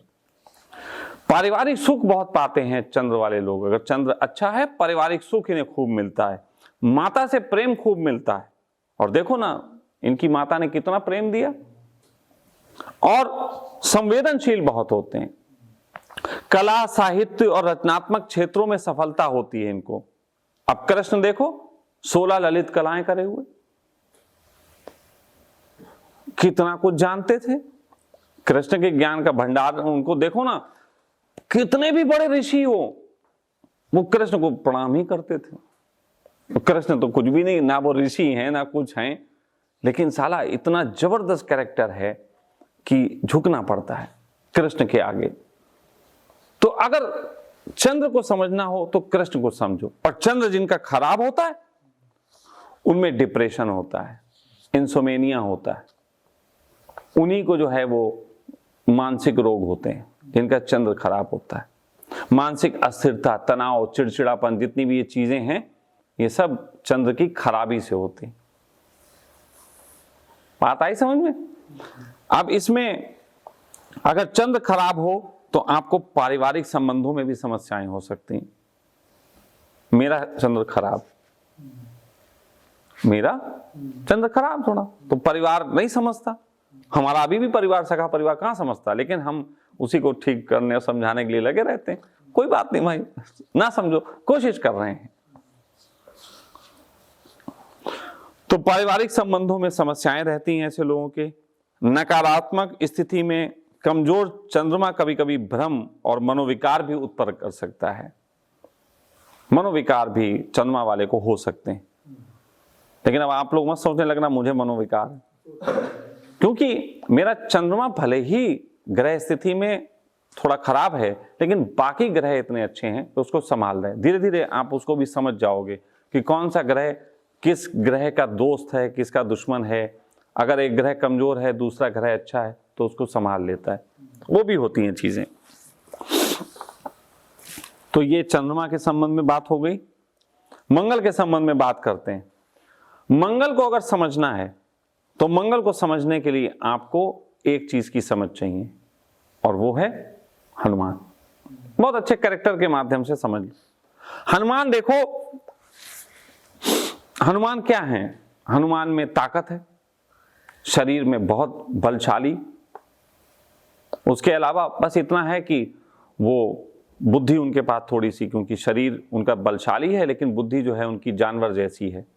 जैसे कि गए वहां पर्वत पे लेने, उनको नहीं समझ में आया, पर्वत उखेड़ ला। ये हरियाणा, पूरा हरियाणा जो है, इसको हरियाणा के लोगों को बोलो कि तुम जो है पेड़ काट लाओ वो हथौड़ा उठाते हैं। उनसे कभी हथौड़े से नहीं कटता, कुल्हाड़ी से कटता है। बोले कोई बात नहीं, हम मार मार के हथौड़ी उसको गिरा देंगे, क्योंकि ताकत पे विश्वास है, ज्यादा दिमाग की जरूरत नहीं है। नहीं मिली संजीवनी, लो साले हिमालय ले आए।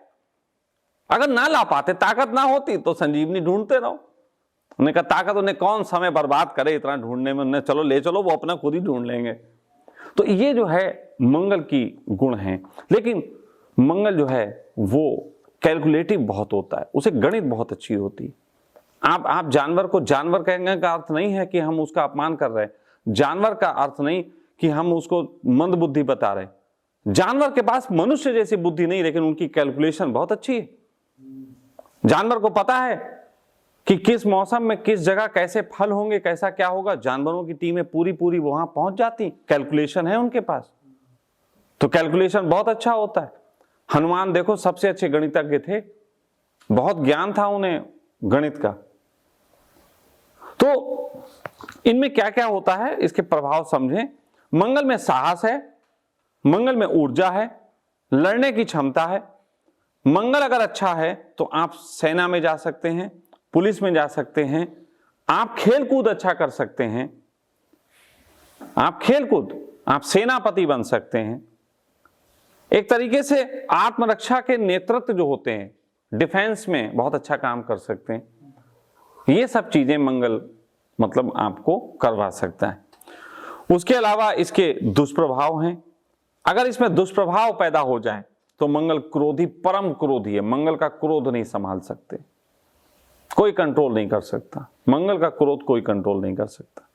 हनुमान को क्रोध आ जाए कोई कंट्रोल, वो तो सूरज को भी निगल लिया था, मूड खराब हो गया, उन्हें खा ले ऐसे भी। तो आक्रामकता भयंकर हो जाती है। मंगल वाले लोग बड़े आक्रामक हो जाते हैं और दुर्घटनाओं की प्रवृत्ति होती है मंगल की। मंगल अगर किसी का थोड़ा गड़बड़ है तो फूटता फाटता रहेगा, वो उसे खून निकलते ही रहेगा। कभी कभी पैर टूट जाएगा, कभी मुंह पे चोट लग जाएगी, कभी कहीं कुछ। तो मंगल अगर किसी का खराब है या वो किसी कंडीशन में, ग्रह बदलते रहते ना जैसे, तो कभी खराब हुआ तो उस समय उसको चोट वोट लग सकती। जैसे देखो मेरे चोट लगी हुई यहाँ पे भी चोट लगी हुई। तो मंगल के वो दौर चल रहे होंगे जिस समय वो चोटें लगती। तो मंगल की चोट, सेनापति पे चोट, तो चेहरे पे चोट के निशान बताते हैं कि मंगल का कुछ गड़बड़ है। चेहरे पे चोट के निशान। अब चेहरे पे चोट के निशान क्यों बताते हैं, आखिर चेहरे पे क्यों बताते हैं? तो उसका कारण है क्योंकि सेनापति अगर गड़बड़ करेगा तो धब्बा तो राजा पे लगेगा, सूर्य पे लगेगा, सूर्य पे ही तो प्रभाव आएगा। तो सूर्य चेहरा और आ गया उस पर निशान, तो बना देता है काम। तो इस तरीके से मंगल का गुण है साहस का। तो मंगल कमांडर की तरह काम करता है। अगर सोचो कि मंगल पैसा कमाने वाले घर में पहुंच जाए तो फिर ये तेरे की करके कमाएगा, क्रोध करके कुछ भी करके पैसा कमाएगा। फिर वो पैसे को बहुत तेजी से कमाता है। मंगल की एक और खासियत बता रहे हैं, कोई भी रुके हुए काम हो, ये मंगल के साथ खासियत है सिर्फ, और किसी ग्रह के साथ नहीं। आपके कोई काम भी ऐसे लगे बनते बनते बिगड़ जाते हैं, बनते बनते बिगड़ जाते हैं, बनते बनते बिगड़ जाते हैं। तो सिर्फ एक ही कारण है, ऊर्जा की कमी। मंगल ऊर्जा है और काम कोई भी रुक रहा है तो ऊर्जा की कमी से रुक रहा है। भाई आपकी गाड़ी बीच में बंद हो रही, पेट्रोल कम है, ये काम होते होते नहीं हो पाए, ऊर्जा कम है। हमने घूंसा मारा और दीवार नहीं टूट पाई, ऊर्जा कम है, ऊर्जा ही कम है। तो कहते हैं कोई भी काम बनते बनते ना हो पाए तो हनुमान को याद करो। इसके लिए फिर जो ज्योतिष होते हैं वो आपकी कुंडली के हिसाब से बताते हैं कि ये करो और इसे करने से आपके काम बन जाएंगे। वो सिर्फ आपकी ऊर्जा बढ़ाते हैं। लेकिन अब कई लोग करने लगे हैं, हमसे कोई लड़की पट नहीं रही, क्या इसमें मंगल काम करेंगे? अब तुम समझ जाओ हनुमान जी कितना लड़की पटाने में सहयोग करेंगे। ये बात इसलिए बता दी, नहीं तो कई लोगों के विचार आ रहे होंगे। ये वीडियो देखने वाले तो ज्यादातर प्रेमी प्रेमिकाएं सोच रहे होंगे अब मंगल की पूजा शुरू करते हैं। तो इसके बारे में भी बताएंगे कि मंगल शादी पे क्या प्रभाव डालता है। अब ये बुध पे बात आ जाती है। बुध ग्रह जो है वो तर्क शक्ति है।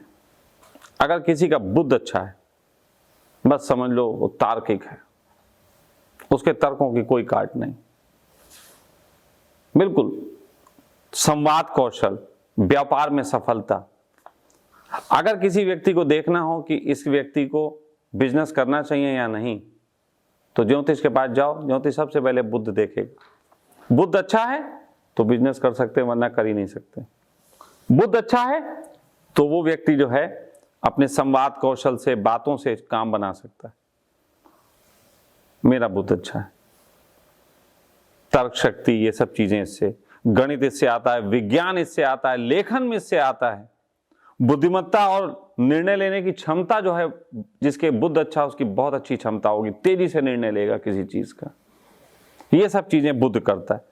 अब इसमें अगर दुष्प्रभाव आ जाए, अगर बुद्ध गड़बड़ हो जाए, देखो फिर समझो, एक बात बताते चले आप सबको, यदि आपको अपने ग्रह अच्छे करने हैं तो उसके भी उपाय, आपका कोई ग्रह खराब है तो उसके गुण आपको जैसे बताते चल रहे हैं ना कि बुद्ध के ये सब गुण हैं, तो अगर उन गुणों पे काम करोगे तो अच्छे हो जाएंगे, अवगुण पे काम करोगे तो बुरे हो जाएंगे। अच्छे से अच्छा गुण मतलब ग्रह गड़बड़ हो सकता है। अब ये बुद्ध कैसे गड़बड़ होता है? बुद्ध खराब हो जाता है जब आप झूठ बोलने की आदत हो, जब आप लोगों को भ्रम में डाल रहे हो। तो यानी कि अच्छा कब होगा? जब भ्रम से निकाल रहे हो। अच्छा कब होगा? जब सत्य बोल रहे हो और गलत निर्णय लेते हो। अब गलत निर्णय का मतलब नहीं होता, बहुत सी चीजें होती हैं जो आपने कहीं आगे चल के सही गलत हो सकती हैं, लेकिन नहीं, अगर बुद्ध अच्छा है तो वो जो निर्णय लेगा उसके परिणाम अच्छे आएंगे। आज नहीं कल बुद्ध वाले के निर्णय का लोग तारीफ करेंगे, यार बहुत सही सोचा था भाई, हमें नहीं लग रहा था कि ये बात सही होगी, नहीं बंदा सही सोच गया। होता है ना कभी कभी, रजनीशपुरम है ना, बंदा सही सोच गया है, अभी पता नहीं लोगों को।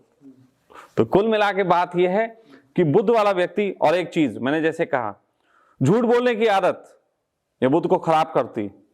मेरा बुद्ध अच्छा है, मैं इसे कभी खराब नहीं करना चाहता। झूठ नहीं क्यों बोलूंगा? जब एक चीज ताकत दे रही तो मैं क्यों उसको गलत करूंगा? जब बुद्ध से संवाद कौशल अच्छा होता है, तर्क शक्ति अच्छी होती है, व्यापार अच्छा होता है, सफलता मिलती है व्यापार में, सब कुछ तो इससे अच्छा होता, तो हम क्यों उसको खराब करेंगे झूठ बोल के? तो इसलिए वो सब करना चाहिए। अगर इसमें दोष आ जाए तो आपको समस्या जो आती है, न्यूरॉन्स प्रॉब्लम आती है, तंत्रिका संबंधी समस्या आती है, न्यूरॉन्स की प्रॉब्लम आती है, वाणी में दोष हो जाता है, व्यापार में नुकसान होता है। तो ये सारी चीजें इससे होती है। नकारात्मक स्थिति में कमजोर बुद्ध वाला व्यक्ति भ्रमित बना रहता है, कंफ्यूज रहता है, लूं करूं ना करूं, ये करूं ना करूं, ये करूं ना करूं। जो ऐसा लोग कर रहे हैं ना, समझ लो उनका बुद्ध खराब है। अब ये सब लक्षण हैं, अभी तो हमने थोड़े बताए, अभी आगे चल के जब हम केवल बुद्ध पे बात करेंगे तो केवल बुद्ध को बताएंगे कि कौन से ग्रह में जाके क्या करता है, किस कमरे में जाके बुद्ध क्या करता है, तब बुद्ध के बारे में और बताएंगे डिटेल से। अभी तो हम शॉर्ट बता रहे हैं। तो पांचवा है बृहस्पति। बृहस्पति जो है वो एक तरीके से समझ लो कि हमारे यहां जब कहा जाता है कि जब समाज बनाया गया, जब संसार बनाया गया, तो यहां नियमों की जरूरत पड़ी, यहां नियम होने चाहिए। तो उन्होंने कहा कि ये काम कौन करेगा नियम बनाने का? तो फिर बृहस्पति को कहा गया कि समाज के नियम बनाओ। तो उसने नियम बनाए। अब जब बृहस्पति ने नियम बनाए तो बृहस्पति को नियम का पालन भी करना है। भाई जिसने बनाए वो तो सबसे पहले करेगा ना। तो बृहस्पति ज्ञान, शिक्षा, धर्म और नैतिकता का प्रतीक है। बृहस्पति ज्ञान, शिक्षा, धर्म और नैतिकता का प्रतीक है। धन, संतान सुख और आध्यात्मिक उन्नति इसे मिलती, इसे धन भी मिलता है, जितना चाहिए उसे मिल जाता है। संतान सुख भी अच्छा मिलता है, संतान अच्छी मिलती है, और आध्यात्मिक उन्नति भी खूब होती है। गुरुओं और बुजुर्गों का आशीर्वाद भी रहता है। और इसके दुष्प्रभाव ये हैं कि यदि ये व्यक्ति आलस्यवादी हो, आलस्य अपनाता हो, अति आशावादी हो जाए, अति तो किसी चीज की गलत, अति आशावादी हो जाए और अहंकार आ जाए तो ये एक तरीके से खराब हो रहा है। संतान और शिक्षा से जुड़ी समस्याएं आए, समझ लो आपका बृहस्पति खराब चल रहा है। और देखो मैं फिर एक चीज बता दूं, अच्छे से अच्छे ग्रह वाला जो कि इसमें पैदा होते वक्त आपके आ गए हों, अच्छे से अच्छा ग्रह वाला भी जब ग्रह स्थितियां बदलती हैं कभी कभी खराब वक्त भी आता है। ये भी ध्यान रखना, राम पे भी विपदा आती है, लेकिन वो अपने गुणों को संभाल के रखे। विपदा के वक्त ही तो परीक्षा है, आखिर ये पूरी आपकी परीक्षा होने के बाद ही तो अंत में मोक्ष रखा गया। बस सब कुछ तुम्हें देख लेंगे हम, शादी विवाह में क्या करोगे, इसमें सब क्या करोगे, सब देखेंगे। तो इसलिए अगर आप गड़बड़ करोगे तो फिर आपके संतान और शिक्षा से जुड़ी समस्याएं आएंगी, धन से जुड़ी समस्याएं आएंगी, सामाजिक प्रतिष्ठा में गिरावट भी होगी। नकारात्मक स्थिति में कमजोर बृहस्पति से व्यक्ति के जीवन में दिशाहीन और अनैतिक होने की संभावना होती है, अगर बृहस्पति किसी का खराब है तो। ये चीजें भी बृहस्पति से होती हैं। और बृहस्पति की बस यही गुण और अवगुण के संबंध में शॉर्ट में जो बातें हैं। उसके बाद आते हैं शुक्र। शुक्र के संबंध में अगर हम जानने चलें तो शुक्र को इस समय जो कलयुग हम मानते हैं कि अगर कलयुग चल रहा है तो कलयुग में शुक्र जो हैं वो गुरु हैं, मतलब गुरु की पदवी शुक्र को मिली है। जैसे कहते हैं बृहस्पति का तब था जब सतयुग चल रहा था, तब जो है वो बृहस्पति काम कर रहे थे, लेकिन इस समय कलयुग चल रहा है तो कलयुग में शुक्र हैं जो देवता हैं, जो गुरु हैं। शुक्र को जो दिए गए हैं, शुक्र आपको प्रेम देता है, शुक्र आपको सौंदर्य देता है, शुक्र आपको भौतिक सुख देता है, शुक्र आपको कला, संगीत और फैशन में भी सफलता दिलवाता है। वैवाहिक संबंध और भोग विलास खूब होते हैं शुक्र के जीवन में। विलासतापूर्ण जीवन दूर से दिखेगा, शुक्र बिल्कुल मस्त, एकदम विलासतापूर्ण। दुष्प्रभाव क्या हैं? दुष्प्रभाव ये हैं कि यदि शुक्र अपनी चीजों पे कंट्रोल ना करे तो कंट्रोल यह है, अगर भोग विलास की अत्यधिक प्रवृत्ति हो सकती है तो शुक्र खराब हो सकता है। वैवाहिक जीवन में तनाव हो सकता है और रिश्तों में दरार आ सकती है। ये शुक्र की वजह से, शुक्र ही कराता है। अगर शुक्र आपको संबंध दे रहा है तो शुक्र ही गड़बड़ होने पे आपके संबंध विच्छेद भी करा देगा। यौन रोगों से जुड़ी समस्याएं, त्वचा से जुड़ी समस्याएं, ये शुक्र से होती हैं। नकारात्मक स्थिति में कमजोर शुक्र वाला व्यक्ति सुख सुविधाओं से वंचित रहता है। अगर किसी व्यक्ति के जीवन में सुख सुविधाएं नहीं हैं, अब बिल्कुल एकदम जीवन पूरी जिंदगी ऐसे ही जीता चला गया, कुछ भी नहीं आया, इसका मतलब उसका शुक्र जो है वो गलत जगह था। ठीक है, तो ये भी होता है शुक्र के साथ। शनि के साथ आ जाते हैं। शनि के जो प्रभाव हैं, शनि जो है वो अनुशासन में जीता है, लेकिन शनि के अनुशासन अपने अनुशासन है। फिर समझ जाना, शनि के अनुशासन अपने अनुशासन है।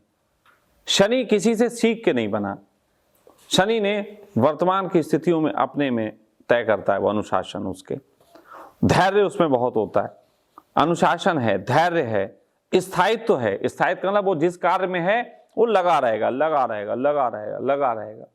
तो ये जो है शनि के गुण होते हैं। दीर्घकालीन लक्ष्यों में सफलता ज्यादा प्राप्त करता है। जैसे शॉर्ट टेम्पर नहीं होता, जुआ खेलो और आ जाए, जुए में शनि नहीं चलेगा। शनि चलेगा, अभी पौधा लगाया और 25 साल बाद उसके पेड़ में फल आ रहे हैं, ये शनि करवाए। मतलब शनि लंबा काम, बिल्कुल आराम से। इसीलिए शनि वाले लोग जो होते हैं वो धीरे धीरे धीरे धीरे जमते हैं। शुरू में लगता है इनके पास कुछ नहीं, बाद में धीरे धीरे धीरे धीरे शनि वाले खेल खेलते हैं। न्यायप्रियता होती है शनि में, उसमें अगर न्याय की बात आए बिल्कुल न्याय करेगा, सही सही न्याय करेगा। समाज सेवा की भावना शनि में होती है। अगर शनि किसी का अच्छा है उसमें समाज सेवा की भावना होगी। दुष्प्रभाव क्या हैं इसके? अब देखो ये मेरा है शनि, इसलिए आप लोग मुझसे समझ सकते हो। सबसे पहला इसका अनुशासन, धैर्य और स्थायित्व। आप लोग मुझे देखो कि मैं शनि बैठा हूं आपके सामने। दीर्घकालीन लक्ष्यों में सफलता, कितने साल पहले बोला करता था आश्रम बनाना है, दीर्घकालीन, साला अब 100 रुपया पास में नहीं, आश्रम बनाना है। दीर्घकालीन लक्ष्य हैं। न्यायप्रियता और समाज सेवा, समाज सेवा का मेरा भाव रहता है, आप सबको जितने यहाँ बैठे हैं पता ही है। और न्याय पीड़िता कहिए कि मैं अगर गड़बड़ होगी तो मैं सबको बराबर घसीट लूंगा, इसमें नहीं है कि मेरा कोई अपना है। अभी जैसे हमारी बहन ने गड़बड़ कर दी थी, गुस्सा इन पे भी आ गई, तो एक हो जाता है। न्याय पीड़िता है क्योंकि सबके लिए नियम बराबर हैं, सब बैठे हैं उसी ढंग से, तो न्याय पीड़िता जो है वो उसमें होगी। दुष्प्रभाव जो है, अगर वो शनि गड़बड़ होगा तो उसके क्या होंगे वो भी देख लो, वो भी आप मुझसे मैच करना। आलस्य होगा, क्या आपको मुझ में आलस्य दिखता है? चैतन्य किसी वक्त भी गाड़ी उठाई और निकले, आलस्य नहीं। विलंब करने की बात नहीं होगी शनि में, वो विलंब नहीं करता, मतलब काम में विलंब नहीं करेगा। अगर विलंब कर रहा है, कोई देर कर रहा है, ये बात अलग है, शनि के परिणाम बहुत दिनों में आए, लेकिन जिस वक्त बीज बोना है उसी वक्त बोया जाएगा। भाई पेड़ लगाना है, भले ही मालूम है 25 साल, तो इसीलिए दो बातें हैं जो विपरीत हैं। इसमें धैर्य होता है लेकिन विलंब नहीं होता, विलंब नहीं करेगा काम को करने में, देर नहीं लगाएगा, तुरंत करेगा काम। और गरीबी होती है, शनि जिनका खराब है वो गरीब रहते हैं, उनमें एक गरीबी सी सोच बनी रहती।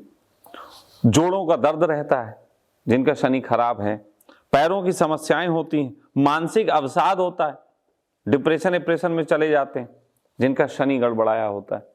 तो क्या आप लोगों को दिखा कभी मेरे जोड़ों में दर्द, पैरों की समस्याएं, ऐसा कोई मानसिक अवसाद वगैरह में आ जाते हो?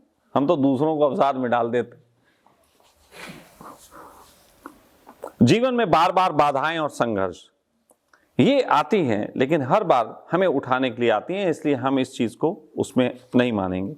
नकारात्मक स्थिति में कमजोर शनि व्यक्ति को कष्टकारी समय में और कैरियर में बाधाएं देता है। हाँ, इसको समझेंगे।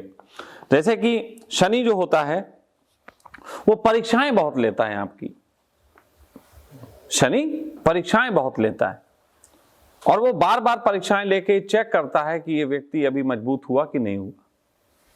शनि ये काम करवाता है और जब वो तय कर लेता है कि हाँ ये व्यक्ति परफेक्ट है, फिर शनि बहुत न्यायशील है, फिर शनि बहुत कुछ करवाता है। मतलब शनि अगर आपकी बात कर लें तो आपके अंबानी और अडानी दोनों शनि वाले हैं। अब सोच लो क्या क्या करवा सकता है। अंबानी अडानी दोनों शनि वाले हैं। अब आते हैं दो ऐसे ग्रहों पे जो सत्यानाश करते हैं सबका सही मानों में ये है भाई। अब ये आए, ये करते हैं कांड असली वाला, ये जो दो पन्नों में है, इनको अगर समझ लिया, बाकी का खेल तो छोटा है, क्योंकि ये अच्छे अच्छों का दिमाग खराब कर देते हैं। आओ मिलते हैं इनसे। राहु और केतु, तो देखो समझो पहले बात, इन राहु केतु की कहानी समझो। एक कहानी है कि एक बार देवताओं में और असुरों में ये हुआ कि समुद्र मंथन करते हैं, समुद्र में जो धन है, समुद्र में जो चीजें हैं वो निकल के आए ताकि उनको बंटवारा हो सके, हमारे जगत में समृद्धि बढ़े। क्योंकि आपको एक चीज और बता दें, आकाश से आशीर्वाद आते हैं लेकिन संपत्ति समुद्र से ही आती है। लक्ष्मी भी समुद्र से निकली, सब समुद्र से निकलता है। आकाश से आशीर्वाद और पाताल से समृद्धि। तो इसलिए पाताल वासिनी कहा जाता है लक्ष्मी को, कि वो पाताल में वास करती थी। लेकिन पाताल की चीजों को निकालना हो, अब ड्रिल करके ही तो पानी ऊपर लाते हैं, वरना पानी तो नीचे, ड्रिल करके ही उसे ऊपर लाते हैं। तो उस समय जब देवताओं में और असुरों में ये हुआ कि भाई चलो समृद्धि के लिए काम करें, समुद्र का मंथन करते हैं, तो उन्होंने कहा भाई मंथन करने के लिए कोई छोटी मोटी चीज से तो मथनी से तो मथा नहीं जाएगा, इसको मथने के लिए एक बहुत विशाल चीज चाहिए। तो उन्होंने कहा हिमालय का इस्तेमाल कर लेंगे, हिमालय पर्वत है। तो उन्होंने कहा इतना बड़ा हिमालय पर्वत है, इसके लिए मथने के लिए रस्सी कहाँ से आएगी? तो उन्होंने कहा शेषनाग ने कहा कि हम उसमें रस्सी बन जाएंगे। लेकिन दोनों तरफ से पकड़ के हिलाने का काम था। तो देवता भी लगे, असुर भी लगे, और ये तय हुआ कि जो निकलेगा वो आधा आधा बटेगा, ये तय हुआ। तो उसमें से जो चीजें और निकली उनकी बात कम करेंगे। अमृत निकला, जब अमृत निकला तो जो है ये हुआ कि यार अमृत अगर असुरों ने पी लिया तो ये तो फिर स्वर्ग पे कब्जा कर लेंगे। अब यहाँ पे देखो, असुर बेचारे सीधे साधे ही होते हैं, ज्यादातर जितने भी गुंडे बदमाश बेचारे जेल में होते हैं बड़े सीधे साधे इनोसेंट होते हैं। सारी चालाकियां तो ससुर जो हैं ये इन्होंने सीखी हैं। ये देवता बहुत चालाक हैं। जैसे कि एक सामान्य आदमी जो होता है वो बेचारा सामान्य सीधा साधा होता है, ओशो सन्यासी बहुत हरामी होते हैं। ये जब सन्यास ले लेते हैं इनकी बड़ा दिमाग इनका खुल जाता है। सामान्य आदमी को तो जो चाट के पी जाए। ओशो सन्यासियों से बच के रहना, तो देवताओं से बच के रहना, असुरों के साथ चलेगा। असुर बेचारे सीधे साधे आदमी, तभी तो जेल चले जाते हैं, नहीं तो जेल काहे जाएं। जो देवता अपराध करते हैं जेल नहीं जाते हैं, होशियारी से करते हैं देवता अपराध। तो देवताओं ने कहा कि क्या करें, तो उन्होंने कहा यार ऐसा करते हैं कि ये कहते हैं कि ठीक है, इसे जो निकला है इसे पहले भाई देवता पिएंगे, फिर उसके बाद असुर पिएंगे। तो मोहिनी को उन्होंने विष्णु को बोला कि विष्णु ने मोहिनी का रूप रख लिया। बहुत मोह के लोग मान ही नहीं रहे थे, असुर लड़ रहे थे, कह रहे थे भाई हम भी बराबर के हैं अधिकारी, तो तुम हमें भी पिलाओ। आपस में हो रही होगी ना लड़ाई, उन्होंने कहा हमें पिलाओ हमें पिलाओ, ये क्या बात हुई तुम पहले पियोगे। तो उन्होंने कहा मोहिनी को प्रकट करो। तो मोहिनी प्रकट हुई, उन्होंने कहा हम बांटेंगे। अब मोहिनी इतनी सुंदर थी, उन्होंने असुरों से कहा तुम इधर बैठ जाओ, तुम इधर बैठ जाओ, मैं बांटती हूँ। उन्होंने बस ऐसे कमर मटकाई और दोनों लोग जो हैं अपने इधर उधर हो गए। तो जब उधर उधर हो गए तो उसमें जो था एक राक्षस ने कहा, जो एक असुर था, उसने कहा साला धोखा हो रहा है हमारे साथ। तो वो जो था भेष बदल के वो देवताओं की लाइन में आके बैठ गया। अब देखो ये कहानी बड़ी समझने वाली है, इसको समझो। जितनी भी तंत्र सिद्धियां होती हैं, जितने भी ध्यान के गहनतम प्रयोग होते हैं, जितनी भी साधनाएं होती हैं, या तो वो मॉर्निंग में होती हैं ब्रह्म मुहूर्त में, और या वो इवनिंग में होती हैं। क्यों? क्योंकि उस समय दो ऊर्जाएं मिल रही होती हैं। सुबह के वक्त प्रकाश भी होता है, अंधेरा भी होता है। शाम के वक्त अंधेरा भी होता है, प्रकाश भी होता है। वो दोनों चीजों का मिलना एक विशेष गुण पैदा करता है कि उस वक्त तुम वो देख पाते हो जो और वक्त नहीं देख पाते। इसको समझो। आप कल से एक नोटिस करो, चीज करके देखो। आप सुबह के समय उठो और ब्रह्म मुहूर्त में वो जो समय होता है, जिस समय सूरज निकलना, उस समय के अपने विचारों का देखो कि विचार कैसे चल रहे थे, उन विचारों को लिखो। और शाम को भी जब सूरज डूबता हो उस टाइम पे, उस समय अपने विचारों को लिखो। आप पाओगे कि बाकी दिन के विचारों से वो विचार थोड़े भिन्न थे, क्योंकि उसमें दो ऊर्जाओं का समावेश होता है। तो कहते हैं कि उस समय उस राक्षस को, भाई वो तो भेष बदल लिया था, कोई नहीं पहचान पाया, लेकिन सूर्य और चंद्र पहचान गए। दोनों ने एक साथ बोला। गजब की बात देखो, सूर्य और चंद्र ने एक ही साथ पहचाना। और ये है, यानी कि सूर्य और चंद्र की दृष्टि में वो असुर का जो भ्रम था वो खुल गया। मॉर्निंग के समय आप भ्रम में नहीं होगे, इवनिंग के समय आपको भ्रम नहीं होगा, आपके पास जिंदगी की हकीकत चीजें खड़ी होंगी। तो वो जो थे उन्होंने देखा, और जब देखा तब तक जो था मोहिनी मतलब उनको पिला चुकी थी। वो जैसे पिया और पीने के बाद वो कंठ से थोड़ा ही उतर पाया होगा, तब तक उन्होंने चिल्ला दिया कि अरे ये तो गड़बड़ है, देखो राक्षस बैठ गया वहां पे। और वो पीने के बाद भागा। जैसे भागा, मोहिनी ने अपना निकाला सुदर्शन और उसको गर्दन काट दी। जो गर्दन काटी, क्योंकि वो अमृत पी गया था, अब तो मरना असंभव था, लेकिन गर्दन कट गई। तो वो गर्दन कटे वाले एक ही राक्षस दो रूपों में बट गया। अमृत पीने के कारण वो एक ग्रह बन गया, लेकिन वो छाया ग्रह बन गया। वो छाया ये बन गया क्योंकि दो ग्रह आपको और बता दें, सूर्य और चंद्र। सूर्य और चंद्र जो हैं ये कभी भी वक्री नहीं होते, और ग्रह वक्री होते हैं, आगे चल के वक्री के संबंध में भी बताएंगे। लेकिन सूर्य और चंद्र जो हैं वो वक्री नहीं होते, सीधे चाल चलते हैं, ये वक्री नहीं होते। बाकी ग्रह वक्री हो जाते हैं समय समय पे, उल्टे भी चलने लगते हैं।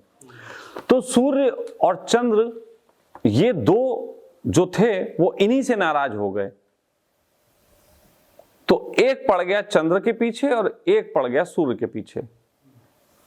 राहु ने कहा हम सूर्य को देख लेंगे, क्योंकि अब राहु के पास क्या है, ऊपर का हिस्सा है, आंखें, कान, नाक, सब मुंह राहु के पास है। राहु ने कहा सूर्य से तो हम निपट लेंगे, इसने मुखबरी की थी।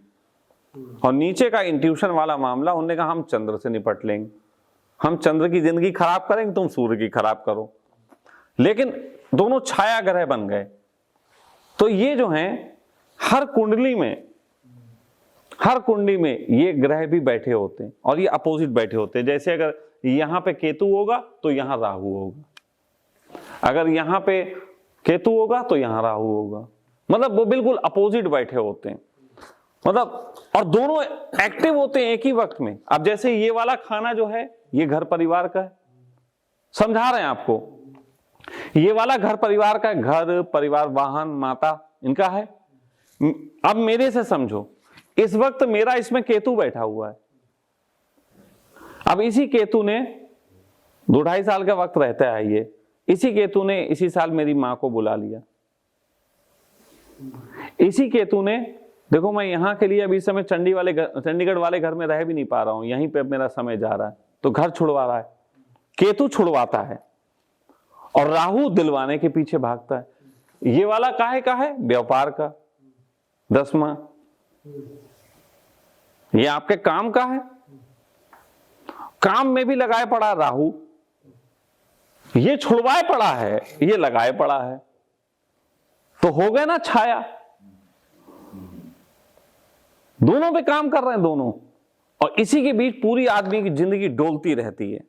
इसीलिए मैंने कहा असली खेल तो ये खेल रहे हैं, बाकी तो वो दो हैं जो हैं, बाकी तो ना है, ये खेल रहे हैं खेल। इसलिए इनको सबसे आसानी से और सबसे ज्यादा गहनता से समझेंगे। तो राहु क्या करता है, तो आपने समझ गया, राहु ऊपर का पार्ट। तो तकनीकी ज्ञान राहु के पास, तकनीक में राहु जितना मास्टर है, क्योंकि उसको नीचे की चिंता नहीं, खाने आने की चिंता ही नहीं, लगा हुआ है। तकनीकी ज्ञान, विदेश यात्रा, अप्रत्याशित लाभ, अचानक पैसा ले आना, ये सब राहु के खेल हैं। राजनीति में कूटनीतिक सफलता जो है वो राहु दिलवाता है। अगर किसी का राहु बहुत मजबूत है, कूटनीतिज्ञ है और वो इलेक्शन में लगा लड़ता है, तो समझो सुपर है वो। अब कहना तो नहीं चाहिए, हो सकता है कि ये अपने अमित शाह का भी हो, राहु वगैरह इनका बड़ा बढ़िया हो सकता है। मैंने कुंडली देखी नहीं, लेकिन देखूंगा कभी। साहस और रहस्यमय विषयों में बहुत रुचि होती है इसकी साहस में, कोई भी इसको काम मिल जाए करने को, खूब बढ़ा चढ़ा के करवाता है। ये एम्पलीफायर है, जैसे मैं भी बोल रहा हूं, मेरी आवाज जितनी है, अभी माइक रख दो तो वो कितनी दूर तक जाएगी।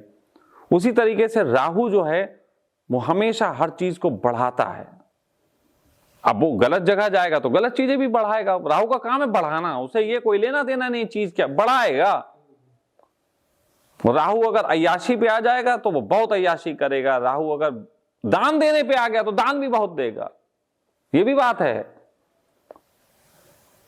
आप देखते हो कि बहुत से लोग ऐसे दान करते हैं कि पूरी सारी संपत्तियां दान कर देते हैं, वो राहु वो भी करवा लेता है। दुष्प्रभाव इसके जो हैं वो ये हैं कि मानसिक अशांति दे सकता है, आदमी जिंदगी बेचैन रहता है। सब कुछ है, बहुत से लोग तुमने सुने होंगे ऐसे, यार सब कुछ है यार, कोई सुख नहीं है, सब कुछ है कोई सुख नहीं है। ये सब राहु करवाता है। नशे की लत में राहु डलवाता है। मानसिक अशांति, भ्रम, नशे की लत, धोखा ये दिलवाता है। गलत संगत में ये ले जाता है। अपराध ये करवाता है। स्वास्थ्य समस्याएं ये करवाता है। अराजकता ये करवाता है। नकारात्मक स्थिति में कमजोर राहु के व्यक्ति में पूरी जिंदगी भ्रम में जीता रहता है। राहु ये भ्रम ऐसा डाल देता है। और क्योंकि ये थे ना, ये सांप था, ये जो राक्षस जो था ना, ये असुर, ये सांप था। तो सांप जो है ना, आपको मतलब इस तरीके से करके आपके अंदर डर बैठालता है फुंकार से। इसलिए ये छाया है, छुप के काम करते हैं, ये आपको भयभीत करेंगे। तो ये राहु का गुण है। पूरा राहु पे विश्लेषण जब राहु का वक्त आएगा पूरा तो करेंगे, पूरी एक पूरा वीडियो इसी पे होगा। तो केतु के ऊपर बात करते हैं। केतु के प्रभाव जो हैं वो सबसे अच्छे प्रभाव हैं कि केतु तुम्हें आध्यात्मिक बनाता है, छुड़वाता है। केतु मोक्ष का कारक कहा गया। कारण है नीचे का है, एंजॉय कर नहीं पा रहा, इंद्रियों को भोग नहीं पा रहा, तो वो कहता है कि छोड़ो यार, ये बेकार, सब बेकार है यार, तो वो छुड़वाता है। ध्यान का ये कारक है, मोक्ष के मार्ग की तरफ लेके जाता है केतु। गुण विज्ञान, मतलब जो चीज राहु को भी नहीं पता वो केतु को पता है, क्योंकि ये नीचे का हिस्सा है, लेकिन जिंदा है, उसके अपने अनुभव है। तो गुण विज्ञान ये दिलवाता है, शोध ये करवाता है, गहनतम ज्ञान की तरफ, त्याग और आत्माभूति की तरफ, मतलब त्याग और अपना सेल्फ रियलाइजेशन जिसको बोलते हैं, ये सब जो है केतु करवाता है। केतु का काम पूरा आध्यात्मिक काम ही है। अब इसके दुष्प्रभाव ये हैं कि केतु अगर खराब हो जाए तो मानसिक तनाव ला सकता है, क्योंकि वो पड़ा हुआ पीछे है केतु ना। तो केतु के साथ अगर वो उसके साथ बैठ जाए, चंद्र के साथ केतु बैठ जाए तो आफत कर देता है।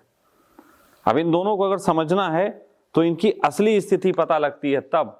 राहु सूर्य के पीछे पड़ा हुआ, अगर सूर्य के साथ राहु आ जाए तो आदमी का ऐसा दिमाग खराब करता है, ऐसा अहंकारी बनाता है, क्योंकि ये उसके अहंकार को बढ़ा देता है। और राजा में अहंकार बढ़ जाए तो राजा बर्बाद, तो ये पूरा बर्बादी की तरफ। ये राजा को नशे में ले जाता है, ये राजाओं को अय्याशी में ले जाता है, ये राजाओं को वो बातें ऐसे दिखाता है कि जा तुम सब कर लोगे, तुम सबसे ज्यादा महान हो। ये एक तरीके से समझ लो कि अगर किसी ने महीने भर ध्यान किया और वो अपने आप को बुद्ध हो गए, हम तो सब जान लिए, वो राहु करवाता है। राहु वाले को लगता है कि हम तो हो गए, सब कुछ हो गए। केतु जो है अगर गड़बड़ हो जाए तो मानसिक तनाव लाता है, जैसे चंद्र के साथ है, तो चंद्र से उसकी एकदम गुस्सा है।